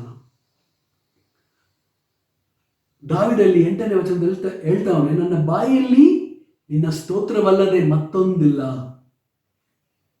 ದಿನವೆಲ್ಲ ನಿನ್ನ ಘನತೆಯನ್ನು ವರ್ಣಿಸುತ್ತಿರುವೆ. ನಮ್ಮ ಪ್ರಾರ್ಥನೆಗಳು ಈ ಸಮಯದಲ್ಲಿ ಹೇಗಿದೆ ಎಂದು ನಾವು ಪ್ರಶ್ನಿಸಿಕೊಳ್ಳೋಣ. ನಮ್ಮ ಪ್ರಾರ್ಥನೆಗಳು ವಿಶ್ವಾಸದಿಂದ ಇದೆಯಾ, ಸ್ತೋತ್ರದಿಂದ ತುಂಬಿಕೊಂಡಿದೆಯಾ, ಅಥವಾ ದೂರುಗಳನ್ನು ಒಳಗೊಂಡಿದೆಯಾ? ನಾವು ಯೋಚಿಸಬೇಕಾಗಿದೆ. ನಮ್ಮ ಪ್ರಾರ್ಥನೆಯು ಸ್ತೋತ್ರದಿಂದಿರಲಿ. ಈಗಾಗಲೇ ದೇವರು ಅನೇಕ ಒಳ್ಳೆಯ ಕಾರ್ಯಗಳನ್ನು ಮಾಡಿದ್ದಾರೆ. ನಮ್ಮನ್ನು ಆರೋಗ್ಯವಾಗಿಟ್ಟಿದ್ದಾರೆ, ಸುರಕ್ಷಿತವಾಗಿಟ್ಟಿದ್ದಾರೆ. ಅದಕ್ಕಾಗಿ ನಾವು ಕೃತಜ್ಞತೆಗಳನ್ನು ಹೇಳೋಣ. ಕೀರ್ತನೆಗಳು 71ನೇ ಅಧ್ಯಾಯ 14ರಿಂದ 16. ನಾನಂತೂ ನಿರೀಕ್ಷಿಸಿಕೊಂಡೇ ಇರುವೆನು, ನಿನ್ನನ್ನು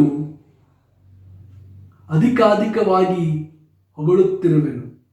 ನನ್ನ ಬಾಯಿ ನಿನ್ನ ನೀತಿಯನ್ನು ರಕ್ಷಣೆಯನ್ನು ಹಗಲೆಲ್ಲ ವರ್ಣಿಸುತ್ತಿರುವುದು, ಆದರೂ ಅವುಗಳ ವಿವರಣೆ ನನಗೆ ಅಸಾಧ್ಯ. ಕರ್ತನಾದ ಯೆಹೋವನೇ, ನಾನು ನಿನ್ನ ಮಹತ್ಕೃತ್ಯಗಳನ್ನು ಸ್ಮರಿಸುವವನಾಗಿ ನಿನ್ನೊಬ್ಬನ ನೀತಿಯನ್ನೇ ಪ್ರಕಟಿಸುವೆನು. ನಾನು ನಿನ್ನನ್ನು ಅಧಿಕವಾಗಿ ಹೊಗಳುತ್ತೇನೆ. ನನ್ನ ಬಾಯಿ ನೀತಿಯನ್ನು ರಕ್ಷಣೆಯನ್ನು ವರ್ಣಿಸುತ್ತದೆ ಅಂತ ಇಲ್ಲಿ ದಾವೀದನು ಹೇಳ್ತಾನೆ. ನಾನು ನಿನ್ನ ಮಹತ್ಕೃತ್ಯಗಳನ್ನು ಸ್ಮರಿಸುವನಾಗಿ ನಿನ್ನೊಬ್ಬನ ನೀತಿಯನ್ನೇ ಪ್ರಕಟಿಸುವೆನು. ದೇವರು ನೀತಿವಂತರಾಗಿದ್ದಾರೆ ಅಂತ ನಾವು ಹೊಗಳಬೇಕಾಗಿದೆ ದಾವೀದನ ಹಾಗೆ. ಕೀರ್ತನೆಗಳು 71ನೇ ಅಧ್ಯಾಯ 22ರಿಂದ 24. ನನ್ನ ದೇವರೇ, ನಿನ್ನ ಸತ್ಯತೆಯನ್ನು ಸ್ಮರಿಸುವನು, ಸ್ವರಮಂಡಲದಿಂದ ನಿನ್ನನ್ನು ಸಂಕೀರ್ತಿಸುವನು. ಇಸ್ರಾಯೇಲರ ಸದಮಲ ಸ್ವಾಮಿಯೇ, ಕಿನ್ನರಿಯನ್ನು ನುಡಿಸುತ್ತಾ ನಿನ್ನನ್ನು ಭಜಿಸುವೆನು. ನನ್ನ ತುಟಿಗಳು ನೀನು ರಕ್ಷಿಸಿದ ನನ್ನ ಪ್ರಾಣವು ನಿನ್ನನ್ನು ಹಾಡಿ ಹರಸುವು. ನನ್ನ ಕೇಡಿಗೆ ಪ್ರಯತ್ನಿಸಿದವರು ಆಶಾಭಂಗ ಪಟ್ಟು ಅಪಮಾನ ಹೊಂದಿದ್ದಾರೆ. ಆದುದರಿಂದ ನನ್ನ ನಾಲಿಗೆಯು ದಿನವೆಲ್ಲ ನಿನ್ನ ನೀತಿ ಸಾಧನೆಯನ್ನು ವರ್ಣಿಸುತ್ತಿರುವುದು. ಇಲ್ಲಿ ದಾವೀದನು ಹೇಳಿದರೆ, ನಾನು ಕಿನ್ನರಿಯನ್ನು ನುಡಿಸುತ್ತಾ ನಿನ್ನನ್ನು ಭಜಿಸುವೆನು. ನನ್ನ ತುಟಿಗಳು ನಿನ್ನನ್ನು ಹಾಡಿ ಹರಸುವು. ನನ್ನ ಕೇಡಿಗೆ ಪ್ರಯತ್ನಿಸಿದವರು ಆಶಾಭಂಗಪಟ್ಟು ಅವಮಾನ ಹೊಂದಿದ್ದಾರೆ. ಆದ್ದರಿಂದ ನನ್ನ ನಾಲಿಗೆಯು ದಿನವೆಲ್ಲ ನಿನ್ನ ನೀತಿ ಸಾಧನೆಯನ್ನು ವರ್ಣಿಸುತ್ತಿರುವುದು. ಪ್ರೀತಿ ಸಹೋದರರೇ, ಸಹೋದರಿಯರೇ ಮತ್ತು ಗೆಳೆಯರೇ, ದೇವರು ನಮ್ಮನ್ನು ಇವತ್ತಿಲ್ಲಿ ಇಟ್ಟಿರೋದು ನಾವು ಒಳ್ಳೆಯ ಸಾಕ್ಷಿಗಳಾಗಿ ಜೀವಿಸಬೇಕು ಅಂತ. ಮುಂದಿನ ಪೀಳಿಗೆ ನಮ್ಮ ಬಗ್ಗೆ ಕೇಳಿಸಿಕೊಂಡಾಗ ಅವರಿಗೆ ಉತ್ಸಾಹ ಬರಬೇಕು. ನಮ್ಮ ಜೀವನದ ಬಗ್ಗೆ ಕೇಳಿದಾಗ ಅವರಿಗೆ ಪ್ರೇರೇಪಣೆ ಆಗಬೇಕು. ನಮ್ಮ ವಿಶ್ವಾಸ ಹೇಗಿತ್ತು ಅನ್ನೋದು ಕೇಳಿದಾಗ ಅವರಿಗೆ ಬಹಳ ಉತ್ಸಾಹ ಆಗಬೇಕು. ಈ ರೀತಿಯಾಗಿ ನಾವು ಜೀವಿಸಬೇಕಾಗಿದೆ. ನಮ್ಮ ಜೀವನ ಸಾಕ್ಷಿಯಾಗಿದೆಯಾ? ಇನ್ನೊಬ್ಬರು ಹಿಂಬಾಲಿಸುವ ಹಾಗೆ ಇದೆಯಾ? ನಾವು ನೋಡಬೇಕಾಗಿದೆ. ಜಾನ್ ಹಾರ್ಪರ್ ಅಂತ ಒಬ್ಬ ಸುವಾರ್ತಕ ಇದ್ದ. ಅವನು ಸ್ಕಾಟಿಷ್ ಆ ಒಂದು ದೇಶದಲ್ಲಿ ಇವ್ಯಾಂಜಲಿಸ್ಟ್ ಆಗಿದ್ದ. ಅವನು ಸುವಾರ್ತೆ ಸಾರುವುದಕ್ಕಾಗಿ ತನ್ನ ಸಹೋದರಿ ಮತ್ತು ತನ್ನ ಮಗಳ ಜೊತೆಯಲ್ಲಿ ಟೈಟಾನಿಕ್ ಹಡಗಿನಲ್ಲಿ ಅವನು ಪ್ರಯಾಣ ಮಾಡುತ್ತಿದ್ದ. ಇದು ಏಪ್ರಿಲ್ 1912ರಲ್ಲಿ. ಅವನು ಪ್ರಯಾಣ ಮಾಡುತ್ತಿರುವಾಗ ಈ ಒಂದು ಟೈಟಾನಿಕ್ ಹಡಗು ಮುಳುಗಿದಾಗ ಅವನು ಎಲ್ಲರನ್ನು ನೋಡಿ ಕೇಳಿದ ಪ್ರಶ್ನೆ ಏನೆಂದರೆ, ನೀವು ಯೇಸು ಕ್ರಿಸ್ತುವಿನಲ್ಲಿ ವಿಶ್ವಾಸ ಇಟ್ಟಿದ್ದೀರಾ ಅಂತ ಪ್ರಶ್ನೆ. ವಿಶ್ವಾಸ ಇಟ್ಟಿಲ್ಲ ಅಂದರೆ ಅವ್ರಿಗೆ ಹೇಳ್ತಾ ಇಲ್ಲ, ವಿಶ್ವಾಸ ಇಡಿ, ಬಹಳ ಮುಖ್ಯವಾಗಿದೆ ಅಂತ ಅವನು ಪ್ರತಿಯೊಬ್ಬರಿಗೂ ಹೋಗಿ ಹೇಳ್ದ. ಮುಖ್ಯವಾಗಿ ಆ ಹಡಗು ಮುಳುಗುವಾಗ ತನ್ನ ಸಹೋದರಿ ಮತ್ತು ಮಗಳನ್ನ ಆ ಒಂದು ಲೈಫ್ ಬೋಟಲ್ಲಿ ಹಾಕ್ಬಿಟ್ಟು ಅವನು ಎಲ್ಲರಿಗೂ ಹೋಗಿ ಹೇಳ್ತಾ ಇದ್ದ. ಕೊನೆಯಲ್ಲಿ ಒಂದು ಲೈಫ್ ಜಾಕೆಟ್ ಅಲ್ಲಿ ಹಾಕಿ ಎಲ್ಲರಿಗೂ ಹೋಗಿ ಹೇಳುವಾಗ ಆ ಒಂದು ನೀರು ಮಂಜುಗಡ್ಡೆಯಿಂದ ಕೂಡಿತ್ತು, ಬಹಳ ತಂಪಾಗಿತ್ತು. ಅಲ್ಲಿರುವಂತ ಜನರಿಗೆ ಅವನು ಹೇಳ್ದ, ನೀವು ಯೇಸು ಕ್ರಿಸ್ತನಲ್ಲಿ ನಂಬಿಕೆ ಇಟ್ಟಿದ್ದೀಯಾ? ಇಡು, ಬಹಳ ಬಹಳ ಮುಖ್ಯವಾಗಿದೆ ಅಂತ ಹೇಳ್ದ. ಕೊನೆಯಲ್ಲಿ ಒಬ್ಬನಿಗೆ ಹೇಳ್ದ, ನನಗಿಂತ ಹೆಚ್ಚಾಗಿ ಈ ಒಂದು ಜಾಕೆಟ್, ಲೈಫ್ ಜಾಕೆಟ್ ನಿನಗೆ ಅವಶ್ಯಕತೆವಾಗಿದೆ, ಅದರಿಂದ ನೀನು ಇದನ್ನು ಇಟ್ಕೊ. ಅಂತ ಹೇಳಿ ಅವನಲ್ಲಿ ಈಜೊಳಿಕೆ ಪ್ರಾರಂಭಿಸಿದ. ಸುಮಾರು ಗಂಟೆಗಳಾದ ಮೇಲೆ ಅವನು ಅದೇ ಒಂದು ಸಮುದ್ರದಲ್ಲಿ ಮುಳುಗಿ ತೀರಿಯೋದ. 1912ರಲ್ಲಿ ಟೈಟಾನಿಕ್ ಹಡಗಿನಿಂದ ಯಾರೆಲ್ಲ ಜೀವದಿಂದ ಉಳಿದಿದ್ದಾರೋ ಅವರಿಗೆಲ್ಲರಿಗೂ ಒಂದು ಸಭೆ ನಡೀತು, ಒಂದು ಮೀಟಿಂಗ್ ನಡೀತು 4 ವರ್ಷಗಳಾದ ನಂತರ. ಅಲ್ಲಿ ಒಬ್ಬ ಜಾನ್ ಹಾರ್ಪರ್ ಬಗ್ಗೆ ಈ ರೀತಿಯಾಗಿ ಹಂಚಿಕೊಂಡ. ಅವನು ಹೇಳ್ದ, ಕೊನೆಯದಾಗಿ ಜಾನ್ ಹಾರ್ಪರ್ ದೇವರ ವಾಕ್ಯ ಸುವಾರ್ತೆಯನ್ನು ಸಾರಿದ್ದು ನನಗೇನೆ. ನಾನು ದೇವರ ಸುವಾರ್ತೆಯನ್ನು ಜಾನ್ ಹಾರ್ಪರ್ ಮೂಲಕ ಕೇಳಿ ನಾನು ಯೇಸು ಕ್ರಿಸ್ತನಲ್ಲಿ ನಂಬಿಕೆ ಹೊಂದಿದ್ದೇನೆ. ಕೊನೆಯದಾಗಿ ಸುವಾರ್ತೆಯನ್ನು ಸಾರಿದ್ದು ನನಗೇನೆ ಅಂತ ಆ ಒಂದು ವ್ಯಕ್ತಿ ಜಾನ್ ಹಾರ್ಪರ್ ಬಗ್ಗೆ ಹಂಚಿಕೊಳ್ಳೋದನ್ನ ನಾವು ನೋಡ್ತೇವೆ. ಪ್ರೀತಿಯ ಸಹೋದರರೇ, ಸಹೋದರಿಯರೇ, ಖಂಡಿತವಾಗ್ಲೂ ನಾವು ಇವತ್ತು ದೇವರ ವಾಕ್ಯವನ್ನು ಸಾರಲಿಕ್ಕೆ ಏನು ನೆಪಗಳನ್ನು ಹೇಳ್ತಾ ಇದ್ದೀವಿ. ನಮಗೆ ಅವಕಾಶಗಳು ಸಿಕ್ಕಿದಾಗ ನಾವು ದೇವರ ಬಗ್ಗೆ ಇನ್ನೊಬ್ಬರ ಹತ್ರ ಹೇಳ್ಕೊತೀವ. ನಮ್ಮ ಜೀವನ ಹೇಗೆ ಬದಲಾವಣೆ ಆಯಿತು ಅಂತ ನಾವು ಇನ್ನೊಬ್ಬರ ಹತ್ರ ಹೇಳ್ಕೊತೀವ. ನಮ್ಮ ಜೀವನ ನಿಜವಾಗ್ಲೂ ಬದಲಾವಣೆ ಆಗಿದೆಯಾ? ಯೋಚನೆ ಮಾಡಿ ನೋಡೋಣ. ನಾವು ಖಂಡಿತವಾಗ್ಲೂ ಸುವಾರ್ತೆಯನ್ನು ಸಾರಬೇಕಾಗಿದೆ. ಸಮುದ್ರದಲ್ಲಿ ಮುಳುಗುವಾಗಲೂ ಕೂಡ ಈ ಒಂದು ಜಾನ್ ಹಾರ್ಪರ್ ನೆಪಗಳನ್ನು ಕೊಟ್ಟಿಲ್ಲ ಸುವಾರ್ತೆಯನ್ನು ಸಾರಲಿಕ್ಕೆ. ಯಾರೆಲ್ಲ ನಾಶವಾಗ್ತಾ ಇದ್ದಾರೋ, ಯಾರೆಲ್ಲ ನರಕಕ್ಕೆ ಹೋಗ್ತಾ ಇದ್ದಾರೋ ಅವ್ರನ್ನ ತಪ್ಪಿಸ್ಬೇಕು ಅಂತ ಇವನು ಯೋಚಿಸ್ತಾ. ಬಹಳ ಅದ್ಭುತವಾಗಿದೆ. ಇವತ್ತಿಗೂ ಕೂಡ ನಾವು ಜಾನ್ ಹಾರ್ಪರ್ ಬಗ್ಗೆ ಕಲಿತಾ ಇದ್ದೇವೆ. ಅವರು ನಮಗೆ ಒಳ್ಳೆ ಮಾರ್ಗದರ್ಶನರಾಗಿದ್ದಾರೆ. ಇನ್ನೊಬ್ಬ ವ್ಯಕ್ತಿ ಬಗ್ಗೆ ನಾವು ನೋಡುವುದಾದರೆ ಕ್ರಿಸ್ತಶಕ 155ರಲ್ಲಿ ರೋಮನ್ ಚಕ್ರಾಧಿಪತ್ಯ ಇರುವಾಗ ಅಲ್ಲಿ ಅನೇಕ ಹಿಂಸೆಗಳು ನಡೆಯಿತು. ಪ್ರತಿಯೊಬ್ಬರು ರೋಮನ್ ದೇಶದ ರಾಜನನ್ನ ದೇವರಾಗಿ ಕರ್ತನಾಗಿ ಒಪ್ಪಿಕೊಳ್ಳಬೇಕಾಗಿತ್ತು. ಒಪ್ಪಿಕೊಳ್ಳದಿದ್ದರೆ ಅವರನ್ನ ಸಾಯಿಸುತ್ತಿದ್ದರು, ಪ್ರಾಣವನ್ನು ತೆಗೆಯುತ್ತಿದ್ದರು. ಈ ರೀತಿಯಾಗಿ ಹಿಂಸೆಗಳನ್ನು ಮಾಡುವಾಗ ಅಲ್ಲಿ ಒಬ್ಬ ಸುವಾರ್ತಕ ಇದ್ದ. ಅವನ ಹೆಸರು ಪಾಲಿಕಾ. ಅವನಿಗೆ ಸುಮಾರು 80ರಿಂದ 90 ವರ್ಷಗಳು ವಯಸ್ಸಿರಬಹುದು. ಅವನನ್ನ ಹೇಳಿದ್ರು, ರೋಮನ್ ದೇಶದ ರಾಜನನ್ನ ನೀನು ದೇವರಂತ ಒಪ್ಕೋಬೇಕು ಮತ್ತು ಯೇಸು ಕ್ರಿಸ್ತನನ್ನು ಶಪಿಸಬೇಕು. ಈ ರೀತಿಯಾಗಿ ನೀನು ಮಾಡಿದ್ರೆ ನಿನ್ನ ಜೀವ ಉಳಿಯುತ್ತೆ, ಇಲ್ಲಾಂದ್ರೆ ನೀನು ಸಾಯ್ತೀಯ ಅಂತ ಹೇಳಿದ್ರು. ಅವಾಗ ಈ ಒಂದು ಪಾಲಿಕಾ ಅವನು ಹೇಳ್ದ, 80 ವರ್ಷಗಳ ಕಾಲ ನನಗೆ ಒಳ್ಳೆಯದನ್ನ ಮಾಡಿದ್ದಾರೆ ಯೇಸು ಕ್ರಿಸ್ತ, ನನಗೆ ರಕ್ಷಣೆಯನ್ನು ಕೊಟ್ಟಿದ್ದಾರೆ. ಅವರನ್ನ ನಾನು ಶಪಿಸುವುದು ಹೇಗೆ?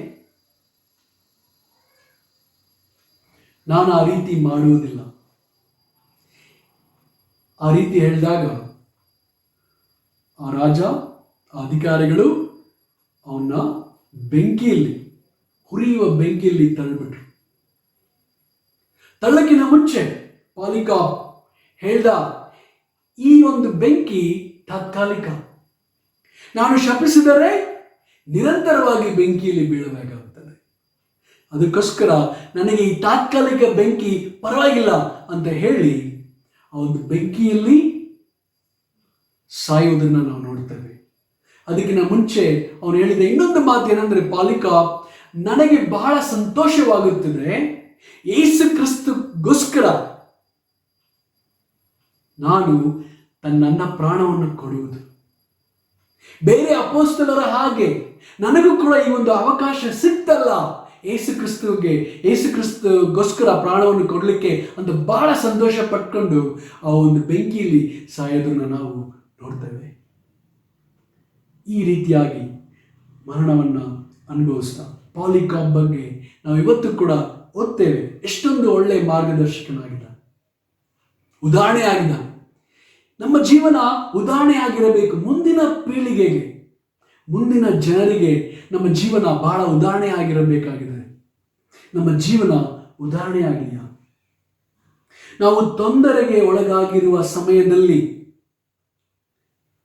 ನಮಗೆ ವಿಶ್ವಾಸ ಬೇಕಾದಾಗ ನಾವು ಹಿಂದಿರುಗಿ ನೋಡಬೇಕಾಗಿದೆ. ಏನೆಲ್ಲ ಈಗಾಗಲೇ ದೇವರು ಅದ್ಭುತಗಳನ್ನು ನಮ್ಮ ಜೀವನದಲ್ಲಿ ಮಾಡಿದ್ದಾರೆ ಅಂತ ನಾವು ಜ್ಞಾಪಿಸ್ಕೋಬೇಕಾಗಿದೆ. ಆವಾಗ ನಮಗೆ ಧೈರ್ಯ ಬರುತ್ತದೆ.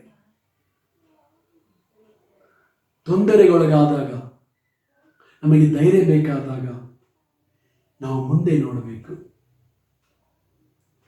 ನಮ್ಮ ಜೀವನದಲ್ಲಿ ಸಹಾಯ ಬೇಕಾದಾಗ ನಾವು ಮೇಲೆ ನೋಡಬೇಕು. ಖಂಡಿತವಾಗ್ಲೂ ದೇವರು ನಮಗೆ ಸಹಾಯ ಮಾಡ್ತಾರೆ. ಮೊದಲನೇ ಅಂಶ ನಾವು ನೋಡಿದ್ವಿ, ದೇವರ ಪ್ರತಿಯೊಬ್ಬ ಪುರುಷ ಮತ್ತು ಮಹಿಳೆಯ ಹೋರಾಟಗಳು, ನಮ್ಮ ನಡವಳಿಕೆಗಳು ಸರಿಯಾಗಿರಬೇಕು. ಸರಿಯಾದ ವರ್ತನೆ ನಮ್ಮಲ್ಲಿರಬೇಕು. ಎರಡನೆಯದಾಗಿ, ದೇವರ ಪ್ರತಿಯೊಬ್ಬ ಪುರುಷ ಮತ್ತು ಮಹಿಳೆಯ ಪ್ರಾರ್ಥನೆಗಳು ಮತ್ತು ಮನವಿಗಳು, ನಮ್ಮ ಪ್ರಾರ್ಥನೆಗಳು ಸರಿಯಾಗಿದೆಯಾ ಅಂತ ನಾವು ನೋಡ್ಕೋಬೇಕಾಗಿದೆ. ಮೂರನೆಯದಾಗಿ, ದೇವರ ಪ್ರತಿಯೊಬ್ಬ ಪುರುಷ ಮತ್ತು ಮಹಿಳೆಯ ನಂಬಿಕೆಗಳು ಹೇಗಿದೆ? ನಮ್ಮ ನಂಬಿಕೆ ನಿಜವಾಗಲೂ ದೇವರ ಮೇಲೆ ಇದೆಯಾ ಮತ್ತು ಸರಿಯಾಗಿದೆಯಾ? ನಾಲ್ಕನೇದು, ದೇವರ ಪ್ರತಿಯೊಬ್ಬ ಪುರುಷ ಮತ್ತು ಮಹಿಳೆಯ ಸಂಕಲ್ಪ, ನಮ್ಮ ಸಂಕಲ್ಪಗಳು ಸರಿಯಾಗಿದೆಯಾ? ದೇವರು ಯಾವತ್ತಿಗೂ ಕೂಡ ನಮ್ಮನ್ನು ಕೈ ಬಿಡಲ್ಲ, ಇನ್ಮೇಲೆ ಕೂಡ ಬಿಡಲ್ಲ ನಮ್ಮನ್ನು. ಈ ರೀತಿಯಾದ ನಂಬಿಕೆ ನಮ್ಮಲ್ಲಿ ಇದೆಯಾ? ಕೆಲವೊಮ್ಮೆ ನಾವು ಅಂದ್ಕೋಬಹುದು, ನನಗೆ ಭರವಸೆ ಹೋಗ್ಬಿಡಿ, ನಾನು ಹೇಗೆ ಮತ್ತೊಮ್ಮೆ ದೇವರ ಮೇಲೆ ಭರವಸೆ ಇರಲಿ? ಖಂಡಿತವಾಗ್ಲೂ ನಮಗೆ ಭರವಸೆ, ವಿಶ್ವಾಸ ಬರುವುದು ದೇವರ ವಾಕ್ಯಗಳನ್ನು ಓದುವುದರ ಮೂಲಕ. ನಾವು ದೇವರ ವಾಕ್ಯವನ್ನು ಪ್ರತಿದಿನ ಓದೋಣ, ನಂಬಿಕೆ ಇಡೋಣ, ದೇವರ ಮೇಲೆ ಭರವಸೆ ಇಡೋಣ. ಖಂಡಿತವಾಗಲೂ ಎಲ್ಲ ತೊಂದರೆಗಳಿಂದ ದೇವರು ಹೊರಗಡೆ ತರ್ತಾರೆ, ಪಾರು ಮಾಡ್ತಾರೆ ಅನ್ನೋ ನಂಬಿಕೆ ಇಡೋಣ. ಅನೇಕ ಪಾಪಗಳಿಂದ ನನ್ನನ್ನು ಹೊರಗಡೆ ತರ್ತಾರೆ, ನನಗೆ ವಿಜಯಶಾಲಿಗಳಾಗಿ ಮಾಡ್ತಾರೆ ಅಂತ ನಂಬಿಕೆ ನಾವು ಇಡೋಣ ಈ ಸಮಯದಲ್ಲಿ. ಖಂಡಿತವಾಗಲೂ ಯೇಸು ಕ್ರಿಸ್ತನ ನೋಡುವಾಗ, ಗೆತ್ಸೆಮನೆ ತೋಟದಲ್ಲಿ ಯೇಸು ಕ್ರಿಸ್ತು ಇರುವಾಗ, ಹೋರಾಡುವಾಗ ಅವರು ಪ್ರಾರ್ಥನೆ ಮಾಡಿದ್ದು, ತಂದೆ, ನನಗೆ ಇಷ್ಟವಿಲ್ಲ ಈ ಶಿಲುಬೆ ಮೇಲೆ ಹೋಗಕ್ಕೆ, ಸಾಧ್ಯವಾದರೆ ಈ ಪಾತ್ರೆ ನನ್ನ ತೊಲಗಿಸು, ಆದರೂ ನನ್ನ ಚಿತ್ತದಂತಾಗದೆ ನಿನ್ನ ಚಿತ್ತದಂತಾಗಲಿ. ಇಲ್ಲಿ ದೇವರ ಚಿತ್ತವನ್ನು ನೆರವೇರಿಸಕ್ಕೆ ಹೋರಾಡುವುದನ್ನು ನಾವು ನೋಡ್ತೇವೆ. ಮತ್ತು ಸರಿಯಾದ ಪ್ರಾರ್ಥನೆ ಯೇಸು ಕ್ರಿಸ್ತ ಮಾಡೋದನ್ನು ನಾವು ನೋಡ್ತೇವೆ. ನನಗೇನು ಇಷ್ಟನೋ ಆ ರೀತಿಯಾಗಿ ಮಾಡೋಕ್ಕೆ ನನಗೆ ಇಷ್ಟ ಇಲ್ಲ, ಆದರೆ ತಂದೆ, ನೀನು ನನಗೆ ಏನಕ್ಕೋಸ್ಕರ ಈ ಭೂಮಿಗೆ ಕಳಿಸ್ದೆ ಆ ಚಿತ್ತವನ್ನು ನೆರವೇರಿಸಕ್ಕೆ ನನಗೆ ಶಕ್ತಿ ಕೊಡು ಅಂತ ಇಲ್ಲಿ ಪ್ರಾರ್ಥನೆ ಮಾಡ್ತಾರೆ ಯೇಸು ಕ್ರಿಸ್ತು. ಯೇಸು ಕ್ರಿಸ್ತುಗೆ ಶಿಲುಬೆ ಮೇಲೆ ಇರುವಾಗ ಅವರು ಸುಮಾರು 10,000 ದೇವದೂತಗಳನ್ನು ಕರೆಸಬಹುದಾಯಿತು ಅವ್ರನ್ನ ರಕ್ಷಿಸ್ಕೊಳ್ಳೋಕ್ಕೆ. ಆದರೆ ಯೇಸು ಕ್ರಿಸ್ತು ಆ ರೀತಿಯಾದ ಪ್ರಾರ್ಥನೆ ಮಾಡಿಲ್ಲ. ಅದರ ಬದಲಾಗಿ, ತಂದೆಯೇ, ಇವ್ರು ಏನ್ ಮಾಡ್ತಾ ಇದ್ದಾರೆ ಕ್ಷಮಿಸು, ಇವರಿಗೆ ಗೊತ್ತಿಲ್ಲ ಅಂತ ಈ ರೀತಿಯಾದ ಒಂದು ಪ್ರಾರ್ಥನೆ ಮಾಡೋದನ್ನ ನಾವು ನೋಡ್ತೇವೆ. ಈ ಸಮಯದಲ್ಲಿ ನಾವು ಕರ್ತನ ಭೋಜನದಲ್ಲಿ ಪಾಲ್ಗೊಳ್ಳುವಾಗ ನಾವು ತೀರ್ಮಾನಿಸೋಣ, ಯೇಸುವಿನ ಹಾಗೆ ನಾನು ನಡ್ಕೊತೇನೆ, ಯೇಸುವಿನ ಹಾಗೆ ನಾನು ಪ್ರಾರ್ಥಿಸ್ತೇನೆ, ಯೇಸುವಿನ ಹಾಗೆ ನಾನು ಹೋರಾಡ್ತೇನೆ, ಯೇಸುವಿನ ಹಾಗೆ ನಾನು ದೇವರ ಮೇಲೆ ನಂಬಿಕೆ ಇಡ್ತೇನೆ ಅಂತ ನಾವು ನಿರ್ಧಾರ ಮಾಡಬೇಕಾಗಿದೆ. ಈ ಸಮಯದಲ್ಲಿ ನಾವು ರೊಟ್ಟಿಯನ್ನ ಮತ್ತು ದ್ರಾಕ್ಷರಸವನ್ನು ತೆಗೆದುಕೊಳ್ಳುವುದಕ್ಕಿಂತ ಮುಂಚೆ ಪ್ರಾರ್ಥಿಸೋಣ. ಪ್ರೀತಿಯ ದೇವರೇ, ಈ ಸಮಯವನ್ನು ಕೊಟ್ಟಿದ್ದಕ್ಕಾಗಿ ನಿನಗೆ ಬಹಳ ಧನ್ಯವಾದಗಳು, ಕೃತಜ್ಞತೆಗಳನ್ನು ಹೇಳುತ್ತೇವೆ ದೇವರೇ. ನಮ್ಮ ಜೀವನದಲ್ಲಿ ದೇವರೇ, ಎಷ್ಟೇ ತೊಂದರೆಗಳಿಗೆ ನಾವು ಒಳಗಾಗಿದ್ದರೂ ಕೂಡ ನಿಮ್ಮ ಮೇಲೆ ಭರವಸೆ ಇಡಕ್ಕೆ ನಮಗೆ ಸಹಾಯ ಮಾಡಬೇಕು ಅಂತ ಕೀರ್ತನೆಗಳು 71ನೇ ಅಧ್ಯಾಯದ ಮೂಲಕ ನಮಗೆ ಕಲಿಸಿಕೊಟ್ಟಿದ್ದಕ್ಕಾಗಿ ನಿನಗೆ ಬಹಳ ಸ್ತೋತ್ರಗಳು. ನಮ್ಮನ್ನು ತಾಯಿಯ ಗರ್ಭದಿಂದ ಸೃಷ್ಟಿ ಮಾಡಿದಾಗಿನಿಂದ ಇಲ್ಲಿಯವರೆಗೂ ನಮ್ಮನ್ನು ಸುರಕ್ಷಿತವಾಗಿ ನೋಡಿಕೊಳ್ಳುತ್ತಾ ಇರೋದಕ್ಕಾಗಿ ನಿನಗೆ ಸ್ತೋತ್ರ. ನಮ್ಮ ಜೀವನದ ಹೋರಾಟವನ್ನು ನಡೆಸಲಿಕ್ಕೆ ನಮಗೆ ಶಕ್ತಿ ಮತ್ತು ಧೈರ್ಯವನ್ನು ನೀವು ಕೊಡ್ತಾ ಇರೋದಕ್ಕಾಗಿ ನಿನಗೆ ಸ್ತೋತ್ರ. ಪ್ರೀತಿಯ ದೇವರೇ, ಪಾಪಗಳಿಂದ ಹೋರಾಡೋದಕ್ಕೆ, ಅದರಿಂದ ಜಯಿಸಕ್ಕೆ ನಮಗೆ ಶಕ್ತಿಯನ್ನು ಕೊಡ್ತಾ ಇರೋದಕ್ಕಾಗಿ ನಿನಗೆ ಸ್ತೋತ್ರ. ನಾವು ಕ್ರೈಸ್ತ ಜೀವನವನ್ನು ಹೇಗೆ ಪ್ರಾರಂಭಿಸಿದೆವೋ ಅದನ್ನು ಮುಗಿಸುವವರೆಗೂ ನೀವು ನಮ್ಮ ಜೊತೆಯಲ್ಲಿ ಇರ್ತೀರಾ ಅಂತ ನಾವು ನಂಬ್ತಾ ಇದ್ದೇವೆ. ಖಂಡಿತವಾಗಲೂ ನೀವು ನಮ್ಮ ಜೊತೆಯಲ್ಲಿ ಇರ್ತೀರಾ ಅಂತ ನಾವು ನಂಬ್ತೇವೆ. ನಮ್ಮ ಜೊತೆಯಲ್ಲಿ ನೀವಿರಿದ್ದೇವೆ. ಯೇಸು ಕ್ರಿಸ್ತನ ಹಾಗೆ ನಾವಿರಲಿಕ್ಕೆ ನಮಗೆ ಸಹಾಯ ಮಾಡಿ. ಯೇಸು ಕ್ರಿಸ್ತನ ಗುಣಗಳು, ಯೇಸು ಕ್ರಿಸ್ತನ ಹೃದಯ, ಯೇಸು ಕ್ರಿಸ್ತನ ನಡವಳಿಕೆಗಳು ನಮಗೆ ಬರಲಿಕ್ಕೆ ನಮಗೆ ಸಹಾಯ ಮಾಡಿದ್ದೇವೆ.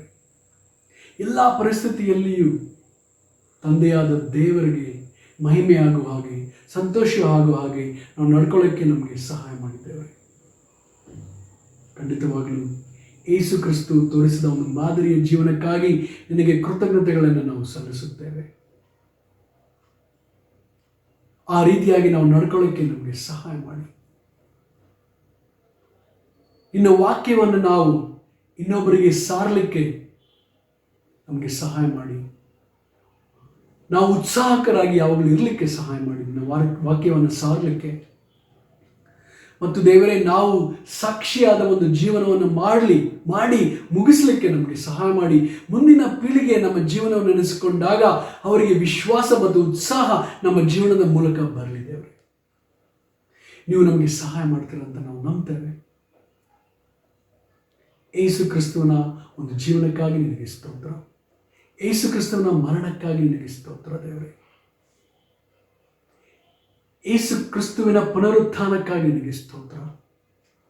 ನಿರಂತರವಾಗಿ ನಮಗೆ ಜೀವನ ಮಾಡೋಕ್ಕೆ ಒಂದು ಅವಕಾಶವನ್ನು ಕೊಟ್ಟಿದ್ದೀರಾ, ಅದಕ್ಕಾಗಿ ನಿನಗೆ ಸ್ತೋತ್ರ. ನಾವು ದೇವರೇ ಈ ರೋಗಕ್ಕೆ ಭಯ ಪಡಲ್ಲ ದೇವರೇ. ಖಂಡಿತವಾಗ್ಲೂ ನಾವು ನಿರಂತರವಾಗಿ ಜೀವಿಸ್ತೇವೆ ಅಂತ ನೀವು ನಮಗೆ ಭರವಸೆ ಕೊಟ್ಟಿದ್ದೀರಾ, ಅದಕ್ಕಾಗಿ ನಿನಗೆ ಸ್ತೋತ್ರ. ಈ ಒಂದು ಭೂಮಿಯಲ್ಲಿ ನಾವು ತಾತ್ಕಾಲಿಕವಾಗಿ ಸತ್ತರೂ ನಿರಂತರವಾಗಿ ನಾವು ನಿಮ್ಮ ಜೊತೆಯಲ್ಲಿ ಇರ್ತೇವೆ, ನಾವು ಜೀವಿಸ್ತೇವೆ ಅಂತ ನೀವು ನಮಗೆ ಕೊಟ್ಟಿರುವಂತಹ ಒಂದು ಭರವಸೆಗಾಗಿ ನಿನಗೆ ಸ್ತೋತ್ರವನ್ನು ಹೇಳ್ತೇವೆ. ಈ ಪ್ರಾರ್ಥನೆಯನ್ನು ದೇವರ ಒಬ್ಬನೇ ಮಗನಾದ ಯೇಸು ಕ್ರಿಸ್ತನ ಹೆಸರಲ್ಲಿ ಪ್ರಾರ್ಥಿಸ್ತೇನೆ. ಆಮೆನ್.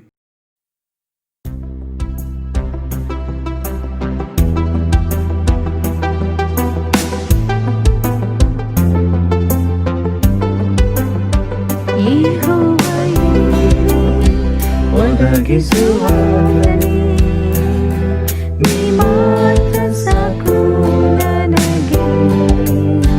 ಯೆಹೋವನ ಸೌಖ್ಯದಾಯಕನೇ, ನಿಂಗಾಯದಿಂದ ಗುಣವಾದೆನು. ಯೆಹೋವ ಶಮ್ಮ ನನ್ನ ಜೊತೆ ಇರುವೆ, ನೀ ಮಾತ್ರ ಸಾಕು ನನಗೆ. ಯೆಹೋವ ಶಮ್ಮ ನನ್ನ ಜೊತೆ ಇರುವೆ, ನೀ ಮಾತ್ರ ಸಾಕು ನನಗೆ. ನೀ ಮಾತ್ರ ಸಾಕು, ನೀ ಮಾತ್ರ ಸಾಕು, ನೀ ಮಾತ್ರ ಸಾಕು ನನಗೆ. ನೀ ಮಾತ್ರ ಸಾಕು, ನೀ ಮಾತ್ರ ಸಾಕು, ನೀ ಮಾತ್ರ ಸಾಕು ನನಗೆ.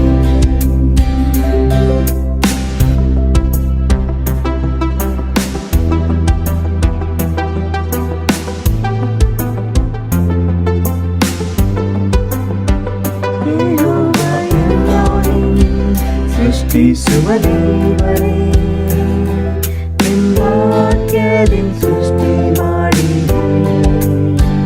ಯೆಹೋವ ಪರಿಶುದ್ಧ ಉನ್ನತ ದೇವರೇ, ನಿನ್ನ ಹಾಗೆ ಯಾರೂ ಇಲ್ಲ. ಯೆಹೋವ ಶಾಲೋಮ್ ನನ್ನ ಸಮಾಧಾನ, ನೀಡಿದೆ ನನ್ನ ಹೃದಯದಲ್ಲಿ. ಯೆಹೋವ ಶಾಲೋಮ್ ನನ್ನ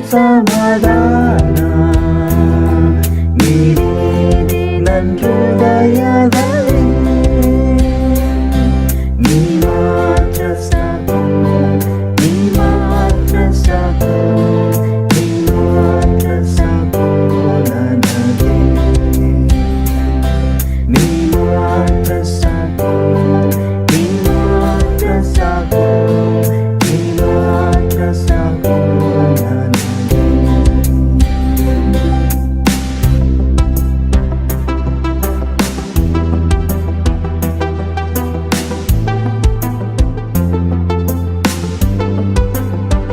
ಯೇಸುವೇ ನೀನೇ ನನ್ನ ಪ್ರಿಯನು, ನನ್ನೆಷ್ಟೊಂದು ಪ್ರೀತಿ ಮಾಡಿದೆ, ನನ್ನನ್ನು ರಕ್ಷಿಸಲು ನಿನ್ನನ್ನೇ ನೀಡಿದೆ. ನಿನ್ನ ಹಾಗೆ ಯಾರೂ ಇಲ್ಲ, ನನ್ನ ಜೀವಿತ ದಿನವೆಲ್ಲ ನಿನಗಾಗಿ ಜೀವಿಸುವೆ. ನೀ ಮಾತ್ರ ಸಾಕು ನನಗೆ, ನನ್ನ ಜೀವಿತ ದಿನವೆಲ್ಲ ನಿನಗಾಗಿ ಜೀವಿಸುವೆ. ನೀ ಮಾತ್ರ ಸಾಕು ನನಗೆ, ನೀ ಮಾತ್ರ ಸಾಕು, ನೀ ಮಾತ್ರ ಸಾಕು, ನೀ ಮಾತ್ರ ಸಾಕು ನನಗೆ. ನೀ ಮಾತ್ರ ಸಾಕು, ನೀ ಮಾತ್ರ ಸಾಕು, ನೀ ಮಾತ್ರ ಸಾಕು ನನಗೆ.